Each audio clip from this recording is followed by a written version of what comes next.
Good noon, you cranky ducklings. I am your host, Steelmold, right here on the Cranky Ducklings thingy. I don't know what happened to my brain. Let's start over. Hello, you cheeky ducklings, and welcome to the Sea Duckling Open number 97, right here on the Cranky Ducklings channel. I am your host, Steelmold, still like the metal, mold like the thing you put the metal in so that it retains its shape when it cools down. Joined today, as always, on production and adminning and managing and streaming and observing and everything. It is the 16th Squad Sanseki who might be joining us because there's already a group fleece being redeemed by Daunted. So it's up to Krupp if if she's ready to join us right at the first game. You can take your time. It's fine. Good morning. Yeah, she is. You can tell she's very excited. I'm happy to be here. Very excited, Simon. Thank you for this opportunity. If you speak with a Finnish accent, it actually sounds okay. Like, I am very excited to be here. Then it sounds like Torilla Tavatan. Torrella Tavata. All right. We are setting up to cast NihonGo versus TaggedOnce. Let's see if our wait a minute. We're not at the lobby. This casters are ready. We're setting up on Oxide. That is the first map on our map pool. We have ourselves a fine new bracket here today. Single limb bracket, which is nice to see. And yeah, we'll be following our semi-finalist. No, no, it's not semi-finalist. Runner-up from last week. Not last week. SDO. My brain is. Did your brain stay in the other mic? I don't know. We were testing microphones before the tournament, and my new microphone apparently is not up to code, you might say. So, which is a shame. I got like a lapel microphone with a wireless connection thingy transmitter, so that I don't have to have a microphone inside of in front of my face when I'm casting. I can actually move around and everything, but no, says technology. You will go to your old microphone that actually is good quality and works best, because that's what the people demand. More of my goodness, of my voice and everything. Speaking of goodness, we are on Oxide LE. Oxide, where we are all oxidized. We are breathing in the southwest corner of the map, all the way from the land of Philippines, representing Platinum Heroes. Our red Zerg is in fact TaggedOnce.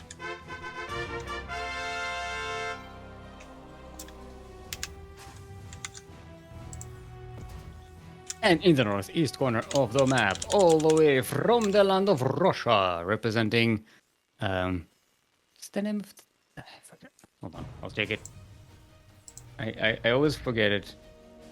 The name of the thing. The team? Star Community. Yeah. Star Community. Representing Star Community are Blue Terran and one-time SDO champion, current runner-up from the last SDO. Our Blue Terran is in fact NihonGo.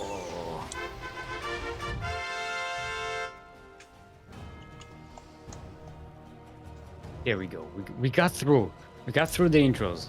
Yes. It's fine. I've been having a great start of the day, so I'm very energetic. Yeah. You made the mistake of listening to local. No, I made the mistake of passing by through another person's room who had TV on. That was my mistake. Yeah. It happens to me a lot, because when I go through the living room and someone's like watching the news, and I'm like, my brain is immediately like cringing. Yeah. Not Pretty much. It's like, what are we cringing at today? Yeah. What is new? It's like cringe entertainment. You know, there's like cringe humor.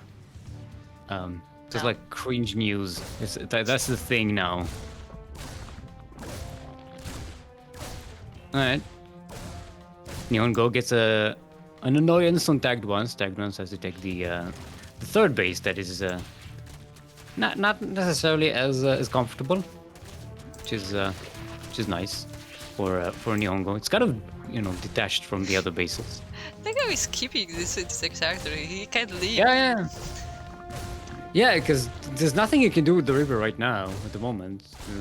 NihonGo already got the scout. The best thing you can do is just get TaggedOnce to waste a drone and an extractor on an extractor that's not going to be easy to take, like, to mine from. So, it's pretty cool. That said, like, NihonGo hasn't expanded yet. He only just finished the orbital and still in his main base, so it's not like he, like, I guess he kept, like, TaggedOnce sort of even with him on economy. That Reaper is in grave danger. Speed isn't quite finished yet, though.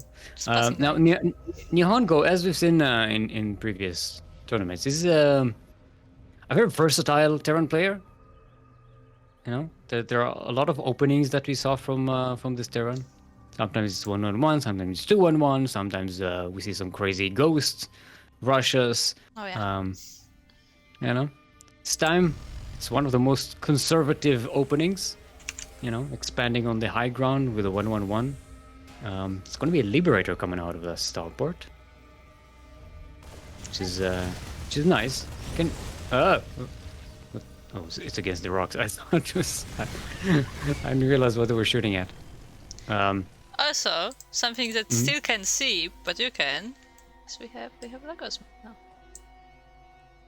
Oh, I can see the logos. See, for me, it's just an empty concrete slab thingy floor. What's it? I'm assuming it's concrete.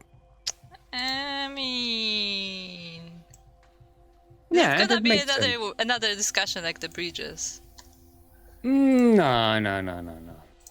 This isn't as controversial, because concrete is like something you see a lot in the. I mean, sure, it's probably like space concrete, if you wanna Space. go into the lore of it, but yeah, it's basically concrete. All right, Liberator is just parked outside the Zerg main base, Is anybody home? Hello. chilling. The Liberator is liberated. Hello, Liberator. Sir. NihonGo Sir, are you forgot lost? about it. NihonGo is too busy building more barracks, and making sure Is he gonna die? getting all of the upgrades. Please don't die without even getting a kill. That would be Oh, inappropriate. no. There are children watching, damn it. Right.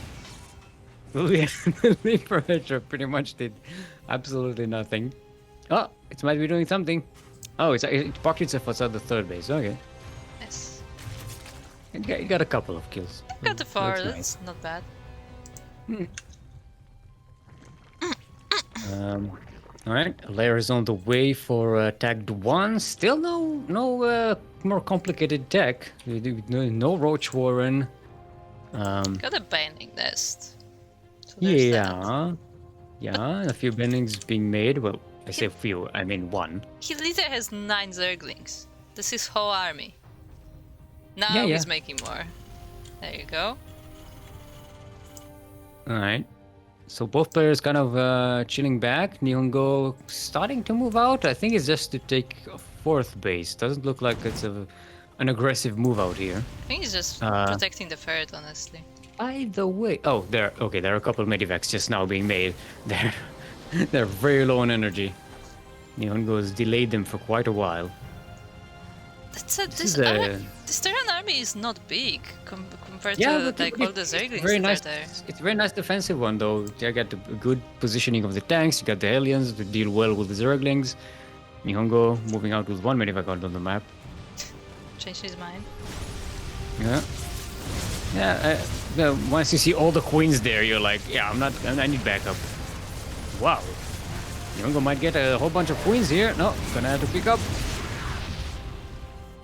All right, this is going to be a bit of a scary situation for NihonGo. Look at that creep spread. It's all the way Oh on yeah, the other side of the map. the creep spread is really good, and there are a lot of queens as well. Yeah, Just yeah. only one bane 10 lane, though. queens. After losing two, what? How many? Two queens? Where's my thingy? Two queens were died there. Were died.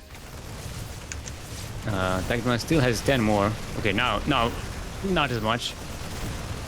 Oh, the tank gets surrounded though. Everything gets surrounded. Pick it up. Pick it up. Violin coming in. No micro. No splits. No nothing. Okay, NihonGo managed to pick up a lot of these marines in time. Did not get the tank though, so it's a bit of a shame. But there's a nice defensive positioning with the tanks here, so TaggedOnce is going to find it quite difficult to move past this choke point. I like the positioning of that tank. It covers like a good number of angles for the Zerg to come in through. And it has a backup tank behind it. So it's, yeah, it's pretty cool. Hey, don't touch redeemed. Aye, aye, aye. Is that what we're supposed to do with No. aye, aye? Does nothing. It does nothing. Okay. How do you get redeem it? We have a lot of like dummy rewards in our reward list. I'm not forcing anyone to redeem it, but you can.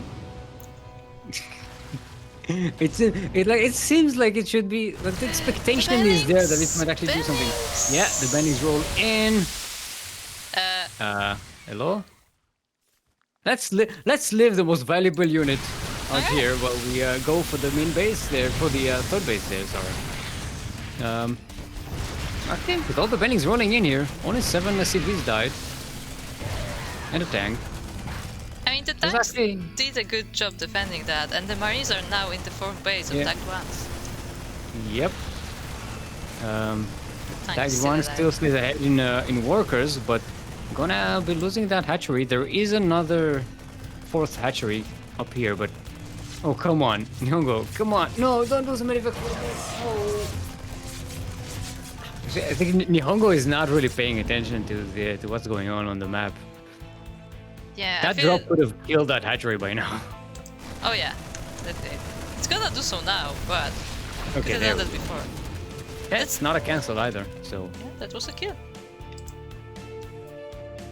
Yeah, so we were saying NihonGo, like this is the second time NihonGo has like not been paying attention to a drop or an attack. I mean, it feels like he's just trying to do too much at once, so like he's losing on some fronts. Yeah, it's understandable. I'm not saying it isn't, but it does mean that the Terran is losing opportunities to do damage, which is a very critical thing in DBZ. Not in any matchup, but specifically in this. Wow, so many bending! Oh my heart! Split puppy! That was a decent split. Something. Yeah, it's a lot of more Marines died than I think should have, but it was better than last time. Yeah, definitely better. Alright, now with the Liberators and the tanks at the back, NihonGo can start leapfrogging and push through here. TaggedOnce. GG is out of here. NihonGo managed to pull through in proper Terran fashion. And GG is called. Thank you, Krupp, for joining us. If you want to hear more of this wonderful person, redeem a Krupp, please, from your channel points. You have a maximum of 3 per tournament, so we've already used 1. There are only 2. Use them wisely. Don't spend them on TVTs. Oh God. Because Kuro will eat. Have mercy. Why is Light joining us? Why, Group, come join. I do not know. But anyway, I'm gonna leave you guys to it, and before I go, exclamation mark Patreon in the chat. I'll take you to our Patreon page where you can support this tournament as well as the others that we organize. Hold on. Why is Light keep... Huh? Huh? Huh? Light keeps trying to join the game for some reason. Okay. Well, anyway, bye. Bye. Alright. Just making sure Light didn't try to join us for something. Alright, there we go. Light was sent. Oh, Light was sent an invite for some reason. Is Light in my party? In our party? No, it's just me and group. That was odd. Alright. Maybe it's because we're on the friend lists.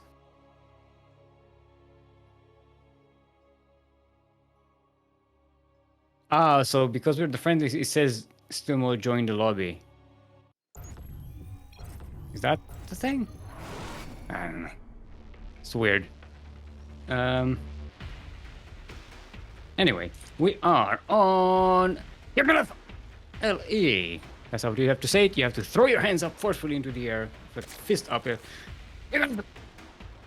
And that's how you say it. LE. We're in the northeast corner of the map. All the way from the land of the Philippines. Representing Platinum Heroes, our red Zerg is in fact TaggedOnce.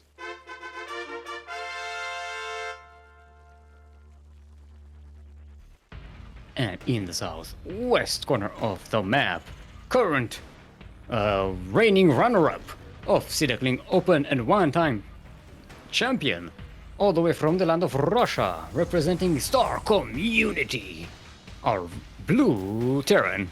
I was about to say red Zerg for some reason, but no, it's blue Terran, is in fact NihonGo. And I'm guessing 2-on-1 here. Why? Because NihonGo is known for not doing like the same build all the time, you know, every time. So I'm thinking about variations, and 2-on-1 is you know, it has its place in the Terran repertoire, if you will. Nah, okay, no, it's just yes, no, Reaper expand? Question mark? Looks like it. Yay, Lord Locking has contributed to the intro español, otherwise known as the language intro. If you finish the submission for that, where are we standing with that?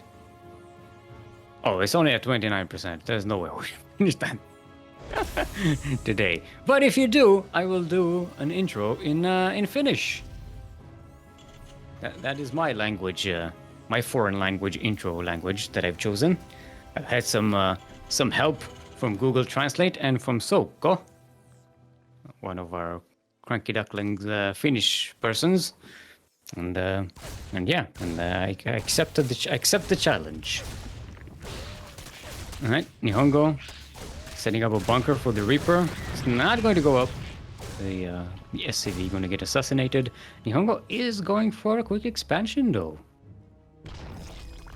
so not going to be super aggressive there. It's a bit of a fake out. TaggedOnce also going pretty greedy with a quick 3 bases. Not super greedy, but kind of great. You know, just proper greedy.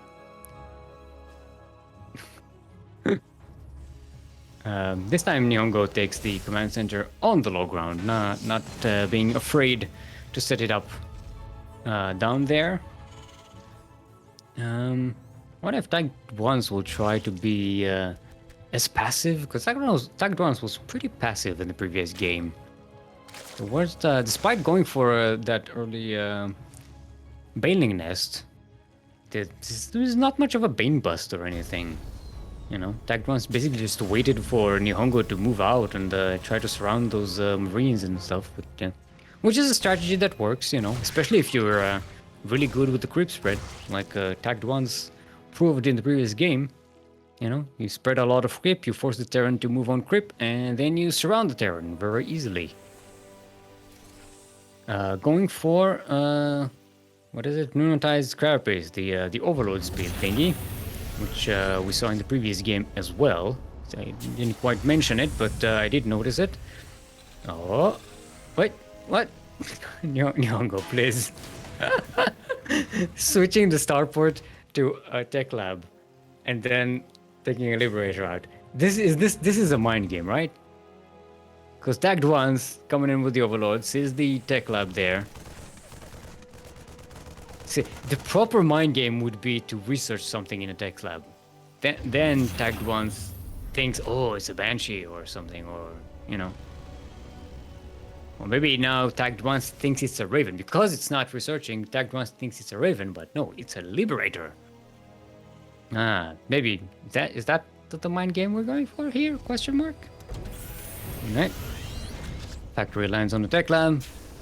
Give me a safety tank. Let's see some safety tanks here. No safety tanks. Just don't go for Cyclones. The Bailing Nest is going up for TaggedOnce. Again with the Grip Spread. How many coins do we have? Yeah, 7 coins for TaggedOnce already. Definitely going for that Hyper Booster Grip Spread. The Liberator this time actually sitting up on the base. Getting 3 kills. TaggedOnce did get spores in every base. Oh, did NihonGo see the 4th base here? Yeah, NihonGo did. So TaggedOnce playing super greedy right now. NihonGo getting more barracks, gonna start pumping out units and move out on the map. There's that safety tank.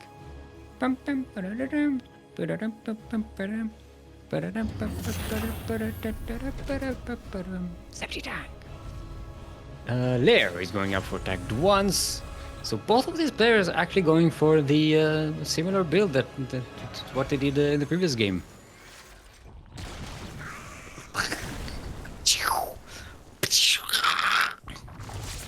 Sometimes the drones, when they die, they have like this scream. So it's horrifying and cute at the same time.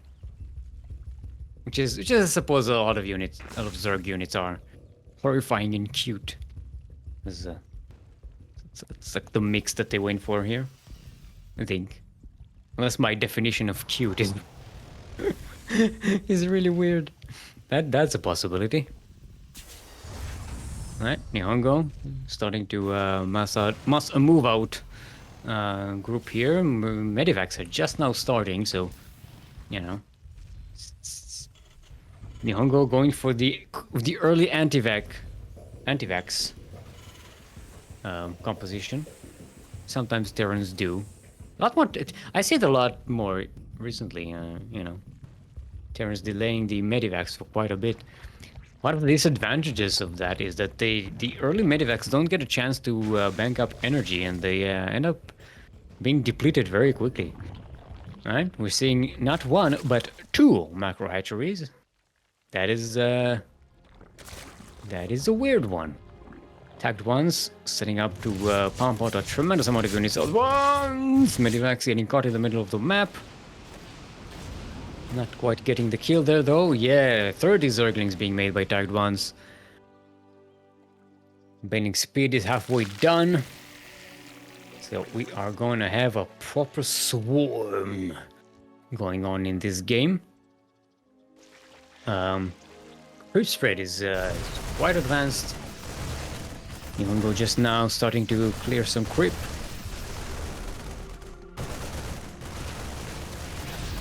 Don't get surrounded. Yeah, actually picks up all of the Marines. Pretty nice. Well, some of them died, but not all of them. There are a few Hellions on the west side of the map. Going to delay any creep spread from that area. There's some Queens coming to take them. Oh, they run away in time. Alright, TaggedOnce is moving in. Oh, the tanks are unsieged, but there's a lot of Marines and Hellions and stuff, so they can't quite hang out here, not without Banes. Baning speed is finished. TaggedOnce is researching ranged attack upgrade and getting 10 Overlords. Might be a little early to get all of those bendings roll into the Terran army, but it is pretty well split. Yeah, not a lot died here. Yeah, TaggedOnce, even with all of that production capacity, still on half the army supply of NihonGo. Most of the army supply is currently being morphed, so it's not even on the map. as units. NihonGo diving real deep on creep. Scarily deep on creep, but that's a very scary Terran army. Tanks at the back, Liberators on top. Not all the tanks are even siege, so they can move around, back away, and be mobile as needed, and leapfrog forward, as is the case here. The fourth base has been taken down by NihonGo. Oh, look at that spread of Marines, making sure that TaggedOnce doesn't come in with a surround from that ramp on the right.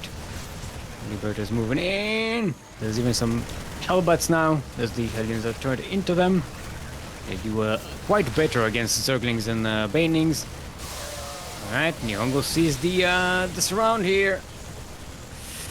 TaggedOnce doesn't have creep in that area. 20 drones go down already. Look at that army supply. NihonGo is almost triple the army supply. But the Marines are getting caught here, out in the open. They back away though. Some of them do die, but NihonGo's production can really cope with this. Actually, NihonGo hasn't been making Marines in a while. Starting to bank some minerals there. More concentrating on attacking Gigi is called. And NihonGo, with a 2-0 sweep, will move forward.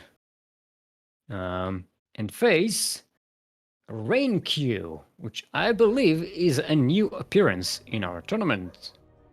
Now, in the same side of the bracket, we also have the current reigning champion, 11. 11 and NihonGo both have been the finalists for the last 3 SDOs in a row. Each one a different one manages to win. This time, we are not going to see them meeting in the finals. They are going to meet in the semifinals if they meet at all. And yeah, we'll have a chance of a new champion here today. So it's not going to be the same repeat, which is kind of a shame, you know. I kind of liked seeing these two in a best of fives. They make really good series. Series. The plural of series. All right, let's make sure we are telling everyone who we're casting. It's rainque. Was it rainque here? And on go next. Let's invite people party. Why can't invite party?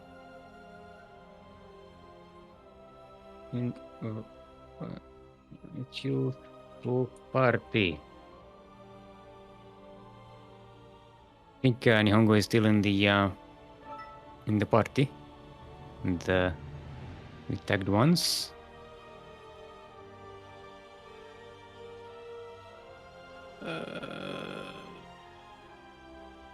So I'm gonna have to wait for that. As we're on the bracket, so 11 gets a walkover over Atreus.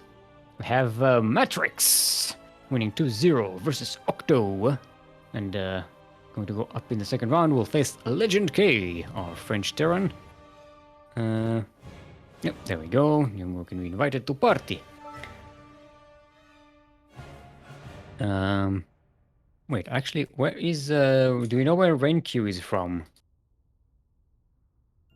I'm pretty sure we don't have them on the list yet.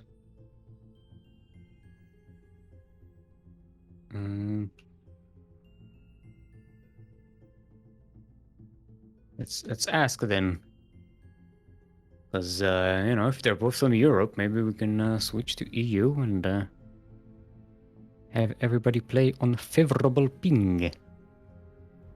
You know.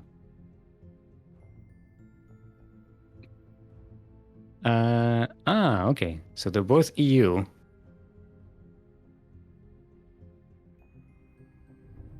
All right.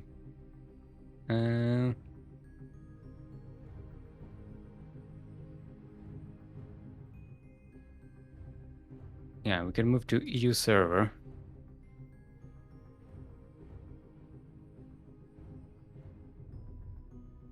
Channel CranKy Ducklings. All right, let's make the switch. You know, if we can have a nice close server, so everyone has nice ping, which here also includes the casters. Yeah, should be good. Let's get everybody in the party. And we can set that up. First map is going to be Pillars of Gold, the map that has golden pillars, except it doesn't because there are no pillars on that map. Which is odd. I need to ask someone, the person who made that map, where are the pillars? This is like Chrome, you know?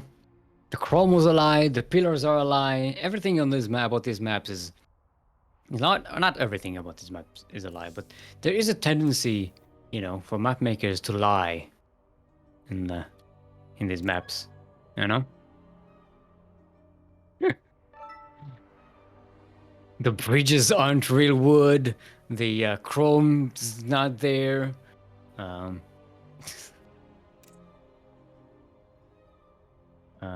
Put up. Hold on. I need to ask. Rain.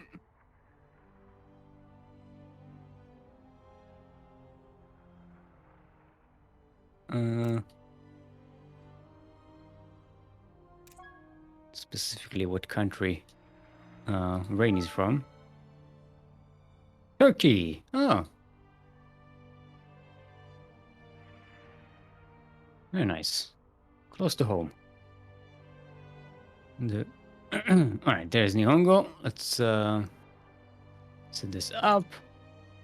Pillars of Gold. Alright. Oh, no. I clicked it too fast. We may not have game art. Oh, we do have game art. Okay. Oh. I thought I clicked it fast, but apparently my definition of fast is still pretty damn slow. Alright.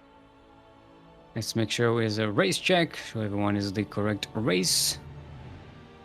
Oh, probably both are Terran. Yay, we have TVT, everyone. Beep, beep, beep, beep, beep, beep. Yes. Yes, people. We are going to see some TVT today. This is your chance to show Kuro how much you appreciate her by not redeeming a group, please, so you can save her save her the heartache of dealing with the TVT. Alright, everyone. Welcome to Pillars of Gold, the map that does not have pillars nor gold. Well, there's some goldish materials here, but there might be gold. I don't know. It's fine. Let's not delve too much into that, because the conspiracy might be too big for us to handle. In the northeast corner of the map, representing Starcom Unity and the land of Russia, the one-time SDO champion, our blue Terran, is in fact NihonGo.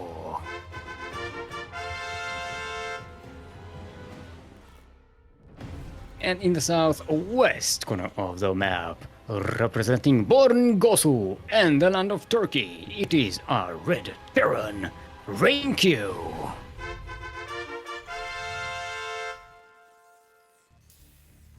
Right, they're making their very first debut appearance in our tournament. Oh, with the SCVs marching across the map. Proxy tank? Factory? This is too early for proxy barracks, right? Then NihonGo is going for a fake proxy. The mind game proxy. No, it's gonna be 2 racks. 3 racks, 1 rack's at home and 2 racks as a proxy. I'm guessing this is gonna be concussive shells? Question mark? Why would you? Nah, it's Reapers, right? Why would you make the first barracks at home.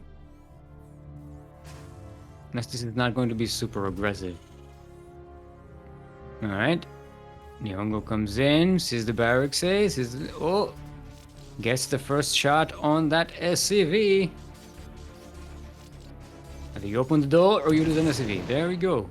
SCV lost, so there's already a first kill for NihonGo, but NihonGo is none the wiser about the proxy. Maybe that's why you get the barracks at home, so that it looks like a normal opening. And you just you need to deny scouting and you'll be fine. NihonGo is running around with that Reaper, trying to see what's what. No, what a good. Oh, NihonGo almost fell. What is that? That's an SCV there. Oh, okay. NihonGo did see that. Okay, there we go. The SCV sees it. Okay. The Reaper from home comes in.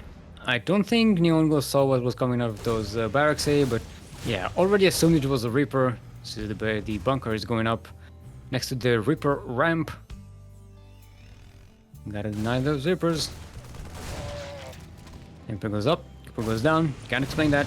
Ooh, one already dies for rainque. NihonGo has double bunker there with the Hellion as well, which pretty good against Reapers. Reapers don't do good damage against mechanical units like that. Starport on the way for NihonGo. rainque. Gonna stop SCV production there. And I'm gonna commit to Reapers. No, actually there's some SCVs. And see who's the first player who's going to feel comfortable enough to get a second base. There's rainque. So not going all in with the Reapers, just gonna get some more. Contain NihonGo on one base for as long as possible while trying to get some kind of advantage there. Oh, the Reapers line up.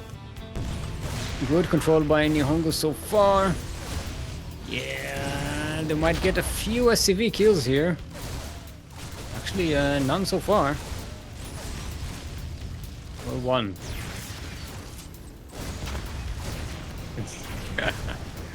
You see SCVs blow up with grenades. It's like a display. Okay, 2 SCVs ended up going down here. Not much for a whole bunch of Reapers.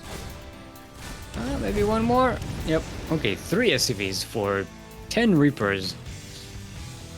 Not the best of trades. Alright, NihonGo taking a command center on the high ground. rainque's second base is already finished. Well, about to be finished.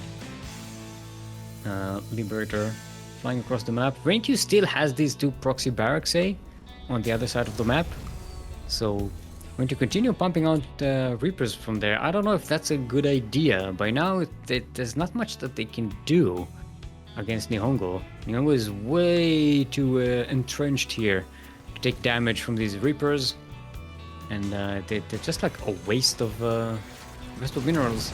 Liberator comes in here. There's nothing that can shoot up. Even gets the SCV that's building the NG bay. And yeah, the main base has to be evacuated. rainque does have the natural base all set up here, but no gas income for rainque.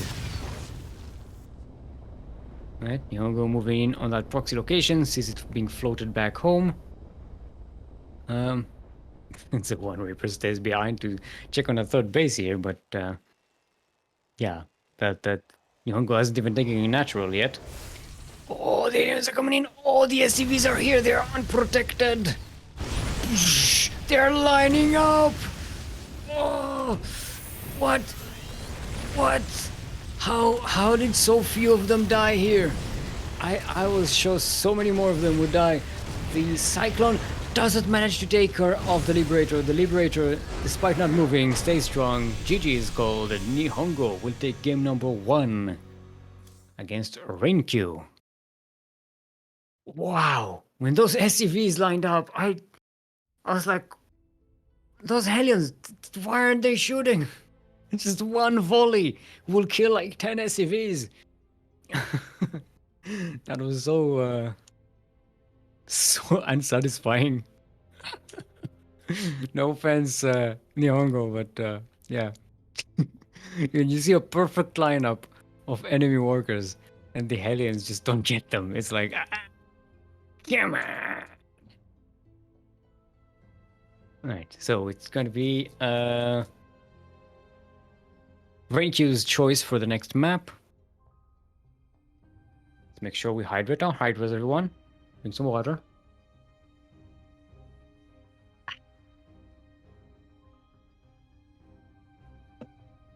I may need to hydrate a lot today. Because I ate soup before the.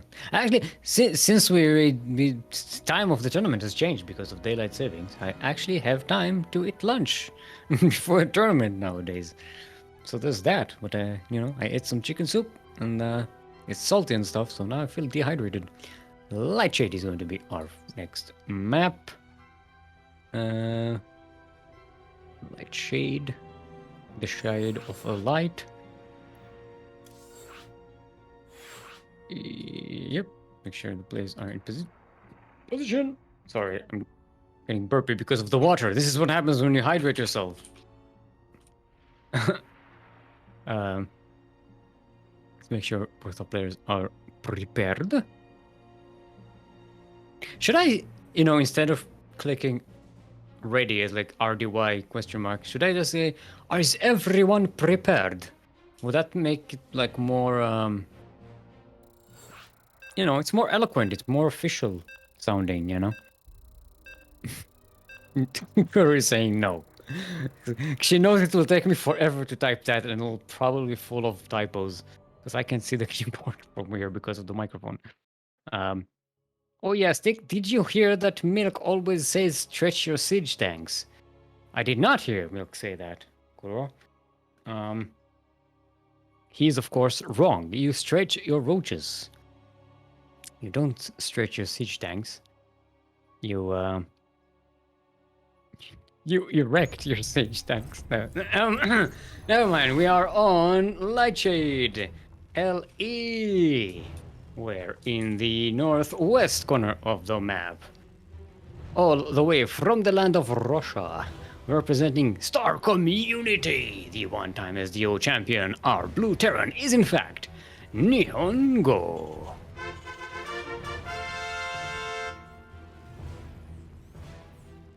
And in the southeast corner of the map, all the way from the land of Turkey, representing the team Born Gosu, our red Terran is in fact rainque. Rainque is what happened this morning before it started raining. There was the rain queue, and then the rain was like, oh, that's my queue, and then just whoosh. We've had a weird weather week here today. This week, weather this week is what I'm interested in. This is a strange position for a proxy. It's not. It's like only halfway across the map. It's a bit weird. Oh, Nihongo is like, okay, rainque. So this is how you do it, all right? This is the counter tutorial, I like to call it. So this is when a player tries a strategy, and then the next game, the other player is like, no, this is how you do it.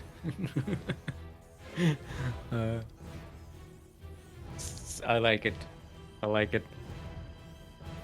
It's something that happens in mirror matchups sometimes, when a player tries something and then you're like, you didn't do it well. Let's show you how to do it. Curious to see how well is rainque going to be able to defend against this. Command center is being constructed on the low ground. Oh, there's no block. Okay.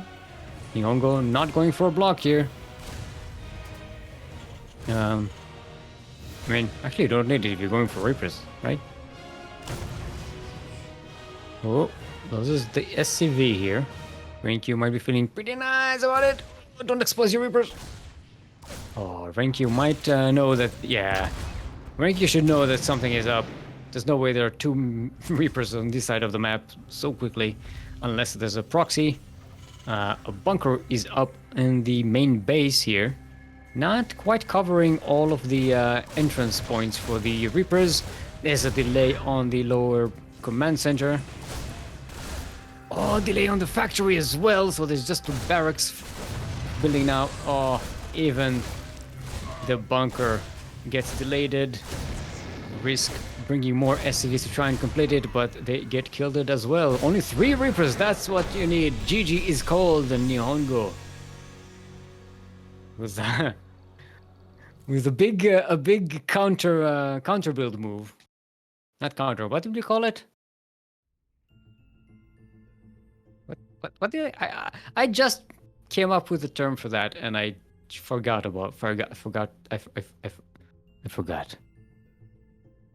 See, this is what happens. This is the kind of brain I got to work with. It's ay. Alright, let's get back to NA and see we have a series for us to catch on to. We have 11 going up against fredy 11. The Battle of the 11s? Oh.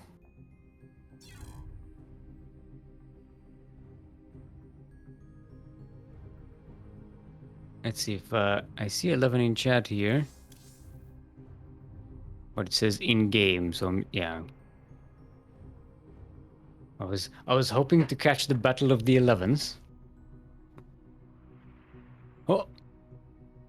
Oh. Huh? So 11 is in chat here.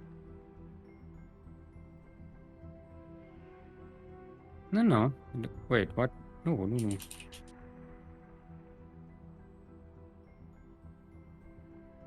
No. Finish the game. Don't stop a game to wait for the casting crew here. Ooh, Matrixx winning 2-0 versus Legend K. Huh? That must have been super cheesy. Because Legend K is notorious for being a mech Terran. And, you know, his games usually last for quite a while. If that series went on so quickly, I think it went quicker than this series with the NihonGo and rainque. So, that must have been something really cheesy going on there. So we have Matrixx waiting in the semifinals. We have NihonGo waiting in the semifinals. We have the Battle of the 11s and Yakuzaku advancing 2-0 against nobody. Against nobody. There was no one there. And they're going up against Rad Air. Rad Air is a very old alumnus of our tournaments. Nice to see them back. We haven't seen them in quite a while. So I'm hoping with the switch to daylight saving thingy that on this side of the world, maybe more people will find it a little easier to join the tournament now. Yeah, you know, it will be in a more comfortable time. 0-0, this is the up to diamond. Yeah, we if you are masters, you are disqualified. Masters in any server, on any race, doesn't matter. You are disqualified from Sea Duckling Open. However, you are not disqualified from Masters 1 Open, which is the bi-weekly thingy. We are rotating between SDO and MSO every Friday, so check that out. Exclamation point MSO in chat will give you that link. You know what? Why don't I just type it? MSO. There we go. There you go. Your masters up to 4,900 MMR. That is the ceiling MMR for MSO. Cause gotta have them rules, you know. But SDO is up to diamond. Alright. So we are waiting for a series. In the meantime, I can tell you about our Patreon page! Exclamation point in Patreon! No, exclamation point Patreon in chat. Exclamation point chat in Patreon will cite you to that link Thanks, brain. Exclamation point. Patreon in chat will get you to our Patreon page where you can pledge to support us. And if you do with $5 per month or more, you will get access to our subscribers only chat in Discord, where you will get cat pictures when they are available, posted by me. And you can help Yaku with his homework sometimes. You can play team games. You can just hang around in voice chat with us. It's a lot of fun. Come hang out with us. It's a lot. It's pretty cool. We're cool people. Come on, you can do it. And also replay packs. Replay packs from the many professional tournaments that we are organizing, including the Grand Platypus Open, the Latin American tournaments, not semi, Demi Sea Weekly. I confused Demi and C and said semi. The Demi Sea Weekly, which is not weekly, it's actually twice a month. What was it? I'm not really sure about the thingy. Yakuzaku is out of thingy. We can join them. Oh, 11 is inviting us. Okay.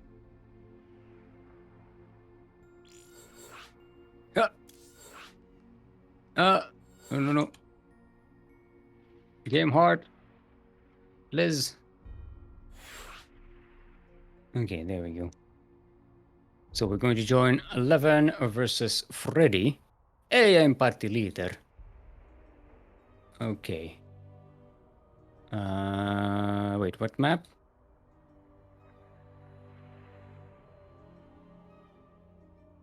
Okay, so it's 1-0 for 11 at the moment. 11, the current reigning champion.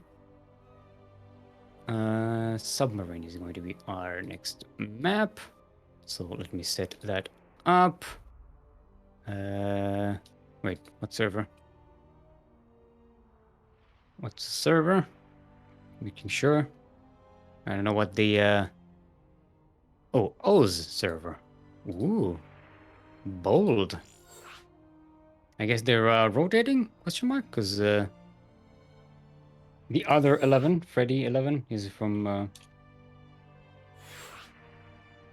Australia? Right? Alright, so this. Do we have Freddy actually in the list? We do not, in fact, have Freddy on the list. Alrighty. Okay. Everybody's ready. Let's get to it. So this is game number 2. The score is currently 1-0 for 11. The current reigning SDO champion. And 2-time champion. No, three times champion? 2 times champion? Keep forgetting. Let's double check. 11 is in fact a 2-time SDO champion.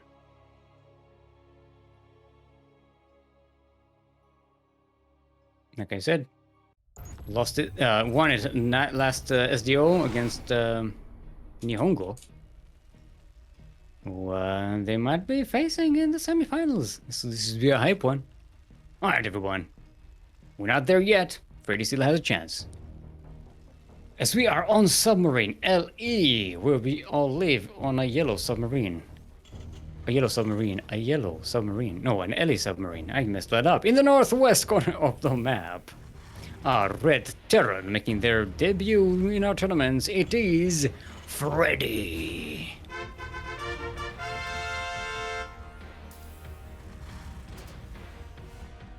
And in the southeast corner of the map, representing Reason from the Ashes, it is our blue Zerg all the way from the land of the US of A.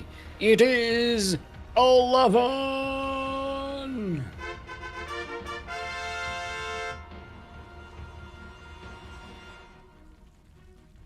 The 2 times SDO champion, like I said. It's really fun to say 2 times. It's got that. the strong consonant alliteration with a T at 2 times. It's got the rolls of the tongue. Tongue. Hong. It rolls off the tongue. Not the tongue, not the thong. Stop rolling things off the tongue, never mind. Enough with the mental images. Alright, Freddy goes for a classic 1-1-1. 11. Still not going for that. Wait, no, that's not time for those. Wait, I'm getting ahead of myself. It's time to hydrate your hydras. This is what happens when I don't hydrate my hydras. I think the game is more advanced than it actually is. I was like, why is 11 doesn't have a third base yet? And I was like, wait a minute, it's a minute 40 into the game. Relax, still. Take your time. Ooh, 11 is getting a spine, 2 spines. Ooh. I don't know what happened in the first game, but it looks like something was cheeky there. 11 keeping it safe. The 2 links, 2 furious going across the map without speed. Okay. 11 skipping speed. Okay, there's speed. Never mind. Thought we had something to talk about, but we don't. so it's all good. Freddy going with pure marines here, and ooh, widow mines. We like it. And a medivac out, so I'm assuming it's gonna be widow mine drop. And 11 did not go for any spores, only spines. The drone went back. Oh, yes. 11. 2 base roaches. Gonna stay on 2 bases, get a roach warren. Oh, 11 is getting spore. Well, one of them. It's between the bases. Oh, actually, no, that's spore. The other one. What's the other one? Oh, that's the roach warren. I thought the roach warren was the spine. The spore. The spore was the spine and the roach. It's all the Zerg buildings look the same. Alright. Freddy gets the Overlord. The Overlord does get a decent scout there. Widow mines are on the way. There's a Liberator as a follow-up for Freddy. That could be pretty hype. See where the Widow mines are going to drop. At the back of the natural. The spore is not here. The spine is not here. No response from 11. And they go for the Overlords. Oh, so lucky. So damn lucky. That was so damn lucky for 11. Even gets one of the Widow mines here. Oh yeah, it kills the Zerglings, but that's about it. Oh, these Widow mines. They're going off cooldown. 11, what are you doing? They're going for the... Oh, they went for the Overlords again. Only 1 hit the drones and only 3 died. This is the luckiest Widow mine drop for 11 here. Doing nothing and only losing 3 drones. Is that Widow mine? It's killed. Okay, it's died. Here comes the Liberator though. Krupp is saying the Overlord's position might have been intentional, but nah. It's not something you count on, because all that needs to happen is that the Terran target fires the Widow mines, and, or undigs them and redigs them in a different position, and then you're dead. I think 11 was just lucky. You don't live 3 overs in unprotected natural. Well, I don't, but 11 might. See? Alright. Oh, the biles! Alright, Freddy eating some of the biles, but only 1 unit actually gets hit from that. Oh! Oh, the Liberator will go down to the biles. Nice catch there by 11. 11 is too much for Fredy to deal with here. Oh, gets one of the Hellions. Yeah, the Roaches are too beefy for the Hellbats right now. And the Ravagers deal well enough with the Liberators.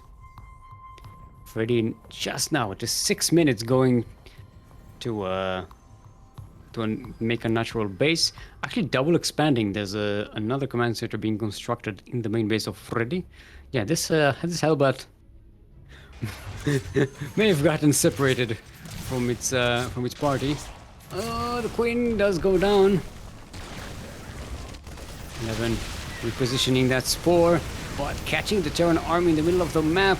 A lot of them might go down here. The Marines are steering forward, but this is way too beefy a Zerg army to die. Okay, so 11 lost 6 drones, but that's not a big deal. Fredy has delayed the macro of the Terran for so long that they're still on 26 workers. The natural base is just now finished, and 11 is already in position to start and threaten that.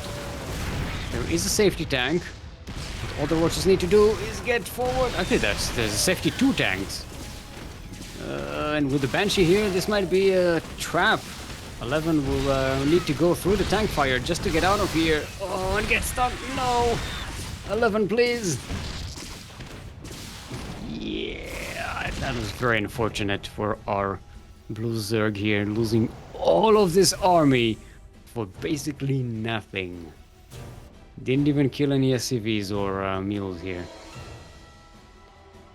Alright, Hydralisk then on the way. Third base finally being made by 11. But Fredy is already on 3 bases.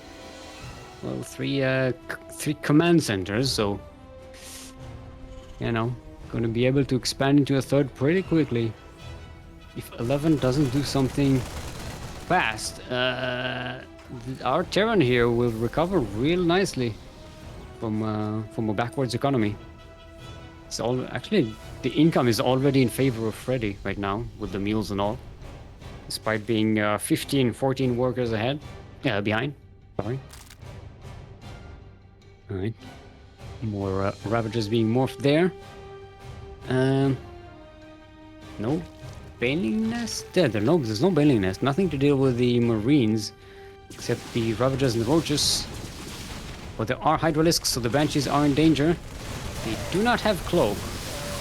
Oh, the Biles go down. They take 2 of the tanks out. Very nice catch there for 11. Nothing to deal with the Banshees yet. Where are the Hydralisks? Zerglings push forward, surround the tanks. So it's just the Banshees now. 11 retreating to Spore protection. Here's one Hydralisk coming in. So there's something. I like that there's a medivac with the Banshees. It's absolutely not useful here, other than distraction. And so this attack doesn't do much for the Terran so far. Come on, there we go. The Hydralisks are here. This is so many low health units here. Okay, now the Banshees go down and chased away. 11 keeps the somewhat economical advantage. Head in workers, but you know, mules compensate for a lot. Actually, Fredy has been head in income for a bit. Ooh, losing all these Banshees is hurtful. And losing all the tanks as well. 11 rushes forward with the Zerglings. Might be a little too eager there to move in without the backup of the Ravagers and the Hydralisks. Third base set up for Fredy. No workers there just yet. Freddy's still on 37 workers in total. Wait. Steam is just now starting. Oh no. This is unfortunate. 11 comes in here, chases the third base away, wasting all the mules. So that's a huge dip in the income for Freddy. Just look at the income dip right now. As soon as the mules aren't mining, and then now how it goes up as soon as the mules start mining again. It's really cool. Really cool to see. All right, 11 moves forward. Shoot some biles. Hit some marines. Still no steam on the Terran side. No combat shields either. 11 got supply block there for a second? Or was it Freddy that got supply block? Oh no, 11 made some more overlords there. 11 finally making a baneling nest. But Freddy's way ahead in upgrades. Gonna have +2 weapons and +1 armor for vehicles and marines. Oh, might lose this orbital commando. There you go. Very nice catch for 11. Kicks back Freddy back onto 2 bases. The banelings speed just now started, so these waddling banelings will find it very difficult to connect with all the marines, especially when there are so many tanks as a backup. But 11 doesn't really need to push in here. Freddy is on 2 bases, 11 is going to be on 4 bases. All you need to do is chip at the Terran army and then retreat. Also worth mentioning, 11 did not spread any creep this game. Well, a couple of tumors here and there, but that's it.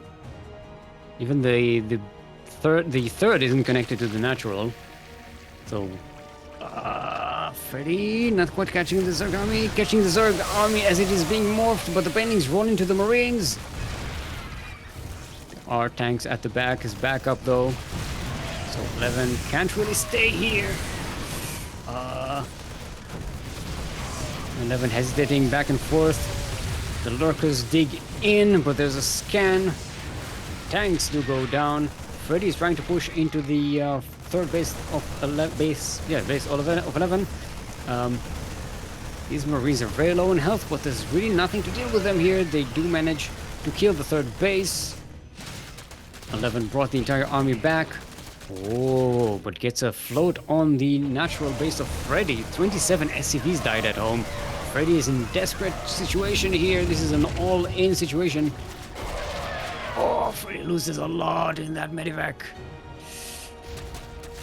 For a second, Freddy had the army supply advantage, but yeah, that did not last. Oh, catches the banelings.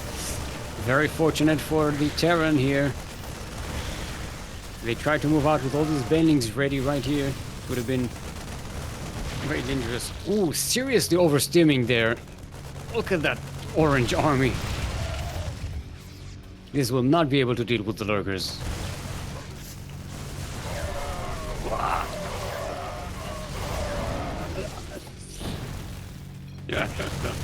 It is called 11. The favorite moves forward and will face NihonGo, the nemesis, in the semifinals. We also have a second semifinals, Yakuzaku winning 2-0 versus Red Air, and will face Matrixx in the other semifinal. Yes, our very own CranKy Ducklings, Yakuzaku. Now we're going to cast both of these, but before that we will take a short break. It's going to be 5 minutes, nothing too long. Take this time to hydrate your hydras, stretch your roaches, drain your disruptors. In the meantime, we'll show you some clips of times gone by, what is like we like to call a duct tape. So be here in 5 minutes, or I will not forgive you. And we are back. Hope you enjoyed that break. If you enjoyed those clips, I especially like the clip where the funny thing happened with the joke, you know, when that caster said that funny thing, and they did the yeah, it was funny, right? Yeah, definitely. Anyway, we are setting up. Yakuzaku is asking, like, hold up, I want to watch duct tape. No. Let's keep them ready. We are starting up to we are casting up our lower semifinal first. Our bottom semifinals. Is that the term? Because lower semifinals is like there is a lower bracket, but anyway, we're casting Matrixx versus Yakuzaku. Both are ready. Let's get to it. Matrixx is from Team GDA and the land of Poland. We have yet another Polish Protoss. Oh boy.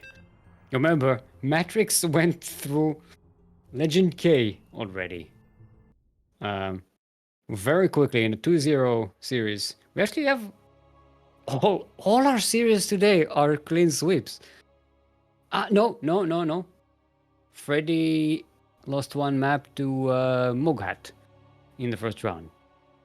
So we had one ace match here today so far. Let's hope we have some more hype matches here today, as we are on Romanticide. So epic pink. Romanticide, where love goes to die. And well, we don't like pink for some reason. Anyway, sorry,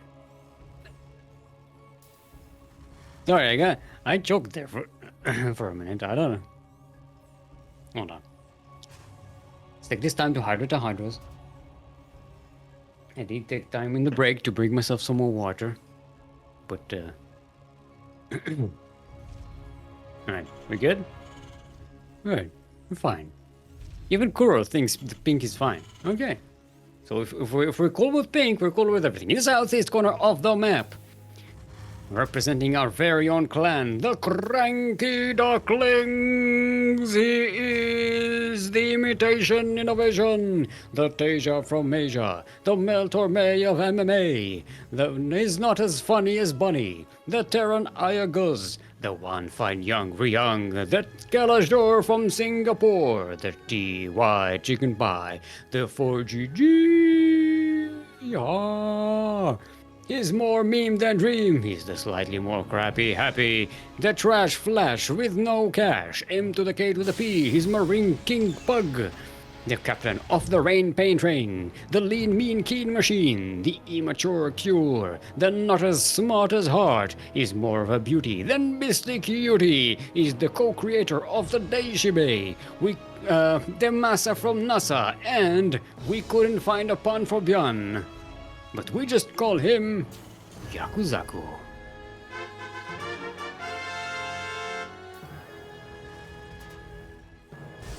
And in the northwest corner of the map, representing Team GDA and the land of Poland, give it up for our blue Protoss, the Matrixx.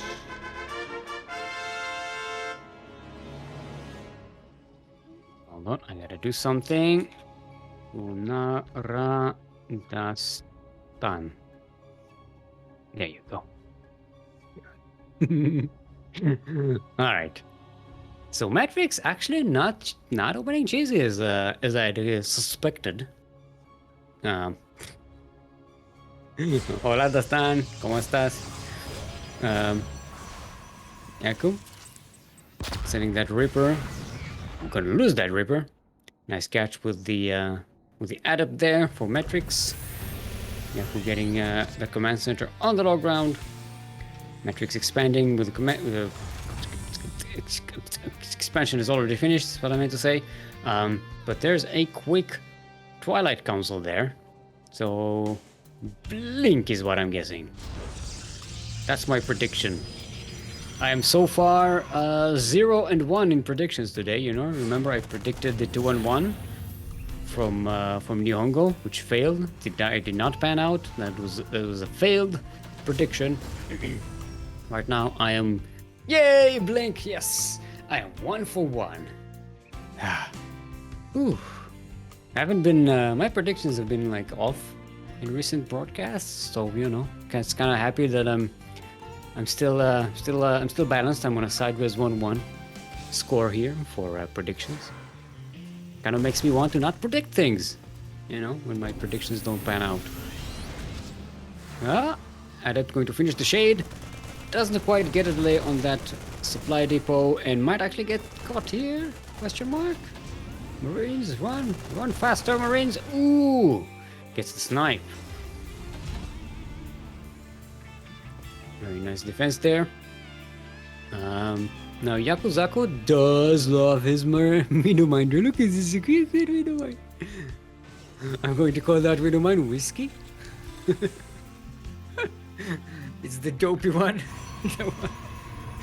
The one that's going to stay at home and do nothing. For those who don't know, Yaku used to have a dog called Whiskey. It's a little tiny little black pug dog. That's actually, it wasn't his; it was his sister's dog. But he kept barking when he was casting at the back. I miss Whiskey. Alright, Widow Mine drop comes in. There are a couple of stalkers waiting for it, so it's gonna have to be really sneaky. Quiet. There's a boost. There's a spawns for Matrixx. No evacuation of the drones. Oh, there's the evacuation. The Widow Mine digs in. It does have the laser upgrade, so it's not exposed after it's taken its shot. Widow Mines, what are you doing? Yaku. He wasn't paying attention. He forgot about it. Both Widow Mines go down. So all in all, not a lot of damage done here. One probe died, and that's about it. Spam este beber ayuda Yaku pensar. Ooh, nice. 5 probes dead. Spam this all because it's Yaku's fault. Yes, we have copy pastas set up for Yakuzaku because he's our copy pasta maker. You know, he's the guy who comes up with the awful, not rhyming copy pastas. I see Dastan. Was it Dastan came up with that? Or is it? I don't know. Anyway, Matrixx comes in with the Blink Stalkers. Yaku is somewhat prepared. The bunker isn't finished just quite yet. But there is a safety tank. The Blink was already used, so they can't just blink on top of the tank. There is a Viking to deal with the what's it called? Not orbital command. The Warp Prism. Alright, there you go. Warp Prism gets losted. Does get a warp in round before it does. It seems like Yaku holds this pretty nicely. Doesn't take too much damage. Look at the units lost so far. It's pretty heavily in favor of Yaku. Ooh, it breaks down the bunker. Feel safe. Is he going to move out? Just bringing the rest of the army into the natural base. Takes the SCVs out of working to repair. There's no high ground vision for Matrixx, so can't really sneak in with these what's it? These thingies. Stalkers, that's the name of the unit I'm talking about. Yaku is setting up set up the turrets so that he can't use any observers. No high ground vision for Matrixx there. So Yaku is just hanging back, making more SCVs. Look at that, it's up to 54. I remember back in the day when Yaku stopped making SCVs at 45. Now he's actually making more. So charges on the way. Some colossi are being made. No thermal lance started yet, though. The Matrixx does have the resources for it, I think. Oh, there it is. Alright, a third command center is being constructed on the high ground, so Yaku is preparing to move out and take that third base. As soon as he has enough army to secure it. This is not quite a contain, really, because Yaku has just been able to freely macro while this contain was going on here. Nice, Yaku being very careful. Trying to bait the stalkers into tank range there. Matrixx realizes, oh, there's too many tanks. I can't just stay here. Stalkers, they're not as useful anymore. Should be noted, in the meantime, Matrixx has been getting a third base, even though they're still quite behind in workers, which gives a huge economical advantage to Yakuzaku. Just when his workers aren't being transferred, as they are now. Alright. Oh, actually, we pulled the boys. That's why it is. I thought it was an SCV transfer, but Yaku is going all in. The boys have been pulled. He's pushing forward, bringing the tanks, bringing the Raven. The Raven is full of energy. These Colossi, if the Raven can get to them, it manages to get one of them with the interface Matrixx. Shield overcharge is being used. Yaku is starting to get surrounded here. The blink forward with the Stalkers will clean up the rest of this Terran army, and Yaku is left with absolutely nothing. Having sacrificed 20 SCVs for this attack and not punching through. Being a little too eager over there. Sticking into the game, even though he's way behind in army. I don't think that 4th command center is going to be alive for long. If it, that orbital is not going. Planetary is not going to be finishing. Yeah, Yaku cancels it and floats the base, and even then, with the blink forward, it might be lost. Yep, boom. Oh no. This is looking pretty bad for Yaku. Storm is about to finish as well for Matrixx. Yaku is making a lot of marauders this time, so the army of the Terran is going to be a lot beefier. But this is on the back of a back foot economy and taking way too many losses in the mid game. Despite having a very promising early game, Yaku just throws his army and a lot of his SCVs on a futile attack at the Protoss wall, and now this Colossi are just standing here, defended by these Stalkers. One of them just manages to survive, and this should be a GG any moment now, because there's not much Yaku can do. The Stalkers are taking care of the tanks. Third base goes down for Yaku. Matrixx taking a 4th base now. Also, Yaku lost 26 SCVs. Pretty much losing all of the advantages he had in the early game. Matrixx is backing away. Yaku going to try and stick to this game.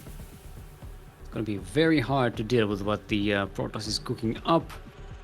Ghost Academy is being set down by Yaku, but I don't know if that's even going to be ready, because Matrixx already has Storm, already has High Templars, 8 High Templars backing up energy.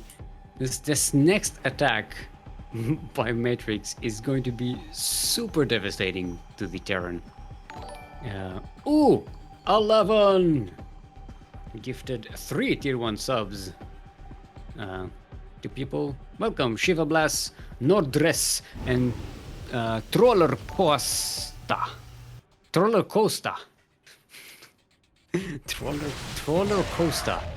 I like it. Welcome to the CranKy Ducklings. I owe each one a quack, quack, quack, quack. There you go. We quack for each month of your subscription. Every time you renew a subscription, we will quack for 1 month of subscription that you had accrued. So keep those subscriptions set up and you will get more quacks next time. There we go. This is the final attack by you, Matrixx. Not you, Matrixx. Matrixx. I don't know why I said you, Matrixx. You, Matrixx is the add-on for what's it? For the browser, Firefox, that blocks out scripts and stuff. All right, Matrixx win is game number 1. Yaku is asking, "Give me death," which is the traditional request for death aura. All right. Everybody's funarring people in chat. Why? Taunted? You can't funara yourself. It's unfair.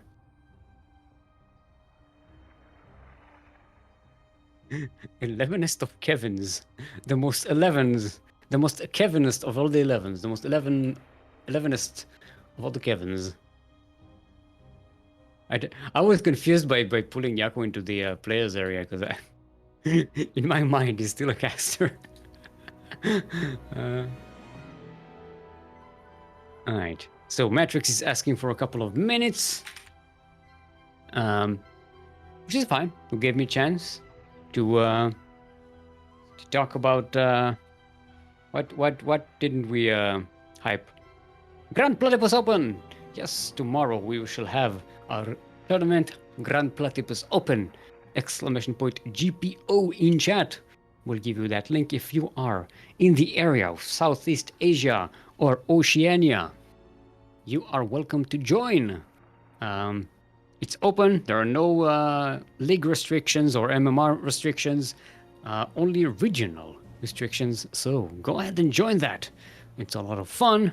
And if you want replay packs from that tournament, support us either by pledging to support us on Patreon or subscribing right here on the CranKy Ducklings. All you new subscribers there, you get replay packs. Make sure your notifications are turned on for Twitch, so your subscriber notifications, and you will be notified every time we have a replay pack. Kuro posts them and sends them away to all you lovely people who are supporting us on Patreon and right here on Twitch. And you can learn a lot from them. They are hype replays from pretty cool players. You guys see that Terran I played? I was confused the entire time. What?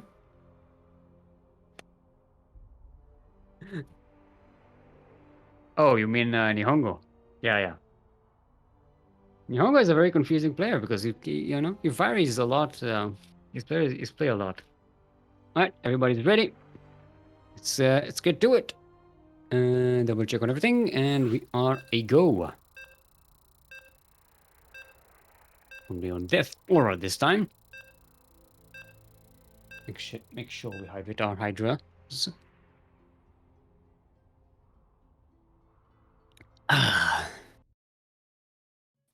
for some reason, my throat feels a little too dry.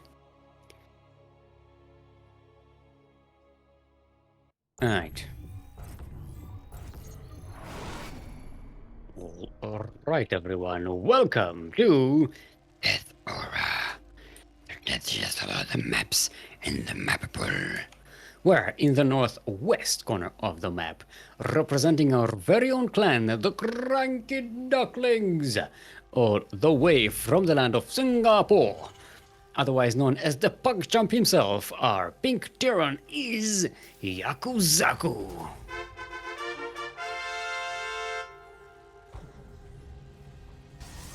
And in the southeast corner of the map, all the way from the land of Poland, another new appearance in our tournaments, the last remaining Protoss in the tournament, representing Team GDA, it is Matrixx.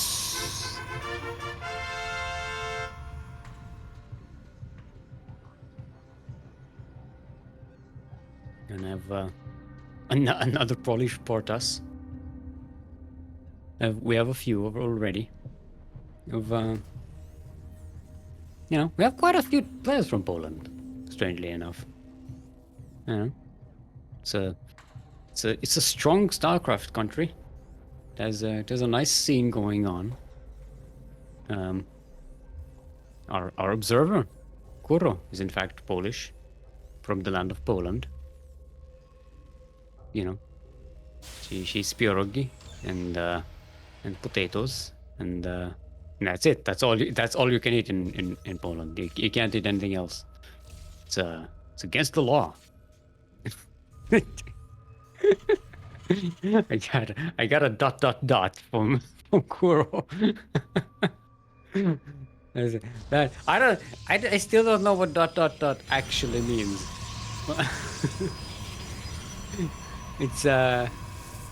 It kind of means embarrassment and disappointment. and humor? Question mark? I'm not sure if it's funny and disappointing or this is okay. Now I'm getting a flat face thing. I don't know what's that emote called. Got like two eyes and like the mouth is like a long straight line, like a meh, like a face. Is that what it's called? Yeah, as this game develops, I'll just sit here and describe the the many faces that Kuro is sending across the live feed on Discord. You know, it's a form of entertainment. Look, we have a lot of time to fill here. When I say we, I mean I. And not I. I isn't playing today. I mean me, as in myself. Not I, the player. I's not here today. What happened to I? Where is I, by the way? Not I, me. I the him. The you know what I mean. Alright, it's gonna be a robotics facility from Matrixx. So skipping the Twilight Council this time. Kuro is asking what happened to you, but with a capital U because you is also another player. You and I. What happened to the you and I show match? I want to cast a you and I show match with Yaku. That'll be so much fun. That'll be great. Those don't know, once a year, towards the end of the year, we organize a bunch of show matches. You know, a tournament of show matches, usually surrounding some rivalry between two players that we kind of want to see them play against each other, or some invited players from outside, some hyper players, you know. And a lot of the times we just want to see two weird names, two players with a weird name that somehow relate to each other, just fight it out. You and I as probably the quintessential show match that I'd like to see. Alright, Yaku comes in with a Widow Mine drop. This time it's only 2 Widow Mines. And also Matrixx not as prepared as they were in the previous game. Oh, but a good quick response, evacuating the probes. But Yaku chases them with the Widow Mines and digs right into them, and boom! Decent splits there, only loses 5. It could have been a lot worse. The one in the main base does get killed with an observer. Holy crapoly. That was a good play from both players. And, you know, with 2 Widow Mines killing 5 probes, did the Medivac get away? The Medivac did, in fact, get away. So I'd say this is a pretty good good trade for Yakuzaku.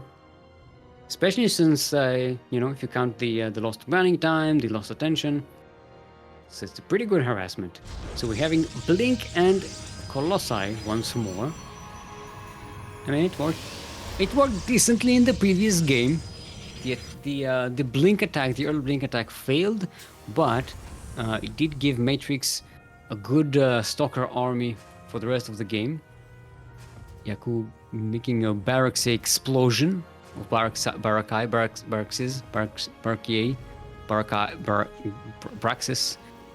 Praxis Abamus, in the plural of barracks. Hey, look at the duck. This is so cute. If you subscribe to the CranKy Ducklings channel right here on Twitch, you can use that emote as well. Spam that in chat. You know, you can put the duck and then the CranKy for fanfare, and then you get duck farts. Yes, my favorite emote combo, duck farts. Duck farts go.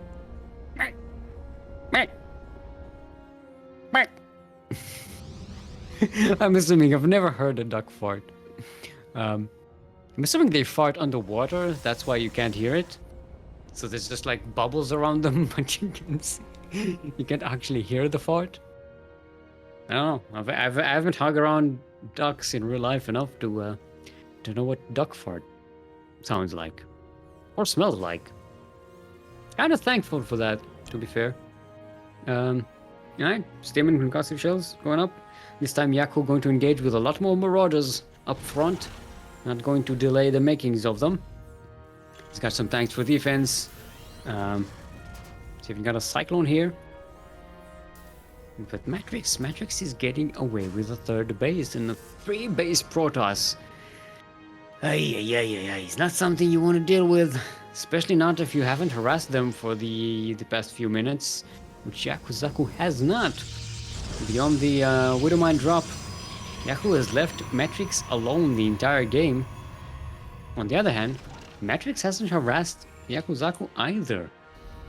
No adept push, no nothing. Gonna have Disruptors. It's a nice addition. It does really well against the Marauders and Marines. And helps with the tanks as well. You know, this is a siege breaker. Oh, Yaku going for a drop. A couple of medivacs full of Marines. Going to try and harass. I'm assuming into the third base or the... Maybe drop. You can drop into the main base. There's enough space there. I think that Matrixx does not have vision on. But Matrixx is out on the map. Yaku does not see it coming just yet. There is enough here to defend, I believe. Between the tanks and the Raven, the Viking. It should be okay. Alright, Yaku's drop is going into the main of Matrixx. There is a bit of a Kuro pylon there in production. If Yaku snipes that... No, not that, the other one. Oh, he's going for the robotics bay. Oh, they removed that. Okay. Gets distracted by the main army here as Matrixx is pushing into the third base of Yakuzaku. And it looks like this will be threatened. It's going to come in at an angle that Yaku was not expecting. He was not prepared. He was distracted by his own drop into the main base of Matrixx, which is starting to do damage. Oh, Disruptor Shot takes away most of the Marines. So, doesn't quite get much done with that drop, but saves the orbital command. So, not losing that third base. The job going to continue here, depleting the shield battery more than anything. Matrixx backing away, Yaku resetting that third base. But Matrixx already has a fourth base up and running. And he's way ahead in workers, has the much better income. Probes, what you do? Mine gas. No, not minerals. There we go. Do gases. Do the gas farts. The duck farts. The geyser farts. I've just decided to drink water instead of continuing that. So be thankful that my throat was dry. Alright, Yaku's sending up a couple more drops. These have more Marauders in them. Which are a little more dangerous, especially to buildings, than pure Marines. Matrixx's army is in the north of the third base, so not going to be in position to quite defend this. As it's steaming forward. We'll take care of the cannons and the shield batteries and the pylons. The main army is coming. Yaku really can't stay here. Gonna have to back away. This is like in TVP. This is like creep spread in TVZ. Yeah, you push in, you kill the shield batteries and the cannons and a few of the pylons, and then you clear yourself a way to come in and attack later on. That said, Matrixx is the one pushing forward out on the map again. I don't know if Yaku has enough. There are more Vikings to deal with the Colossi and a lot more Marauders than there were the previous engagement. Storm isn't quite finished for Matrixx, so there's not that. There are Disruptors though. Oh, jumping on top of that fourth base and killing it before it has a chance to escape. Killing the SCVs as well. One blind disruptor shot onto the high ramp. Ooh, actually, second one gets some of the Terran army. Another disruptor shot. Yaku hits them all, blink forward on top of the Terran army, and Matrixx kills a lot of what Yaku had to fight with. One of the Colossi goes down. The other one gets interference Matrix, but there's nothing really to shoot it anymore. Yaku's army has disappeared and is unable to build anymore. It looks like we have a first finalist of the day. Third base of Yakuzaku goes down. GG, well played. And Matrixx is going to be your first finalist of the day. 11 did not want to go up against the Protoss. But there you have it. Perfect balance. We have a Protoss, we have a Zerg, and we have a Terran. So let's get set up, get on with setting up. What happened with the... What? Did I forget how to use Brain today? Ugh. So we have NihonGo versus 11. Do we want to switch to EU? Yeah, everyone is from EU from now on, actually.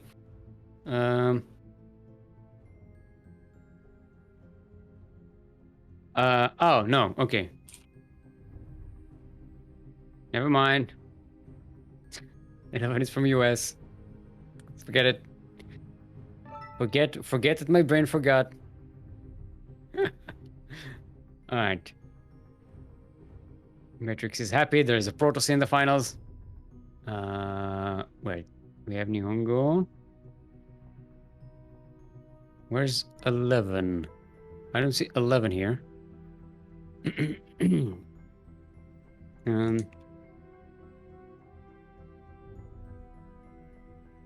Let's ping them on Discord. Where's the thingy?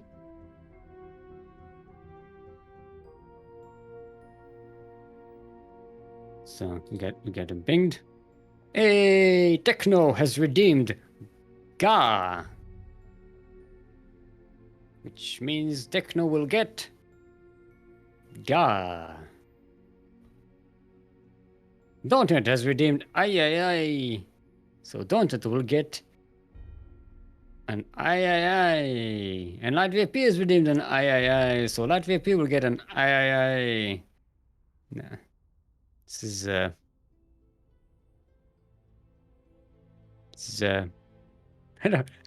don't know what to do with these prizes. They don't mean anything. Right, we need to remove Yaku and Matrixx. They don't need to stay there and observe. They can watch the stream if they want. 11 is still... oh, there is 11. Never mind.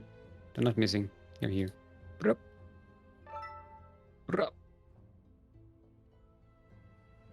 Okay.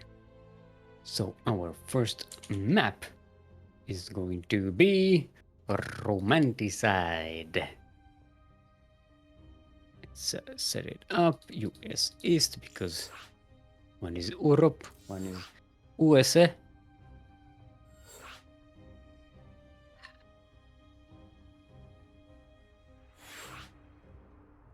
Okay, let's set up the lobby. Let's do a race check. No. 11 is like no Marines allowed. I mean, if NihonGo accepts the challenge, both players are ready. Let's get to it.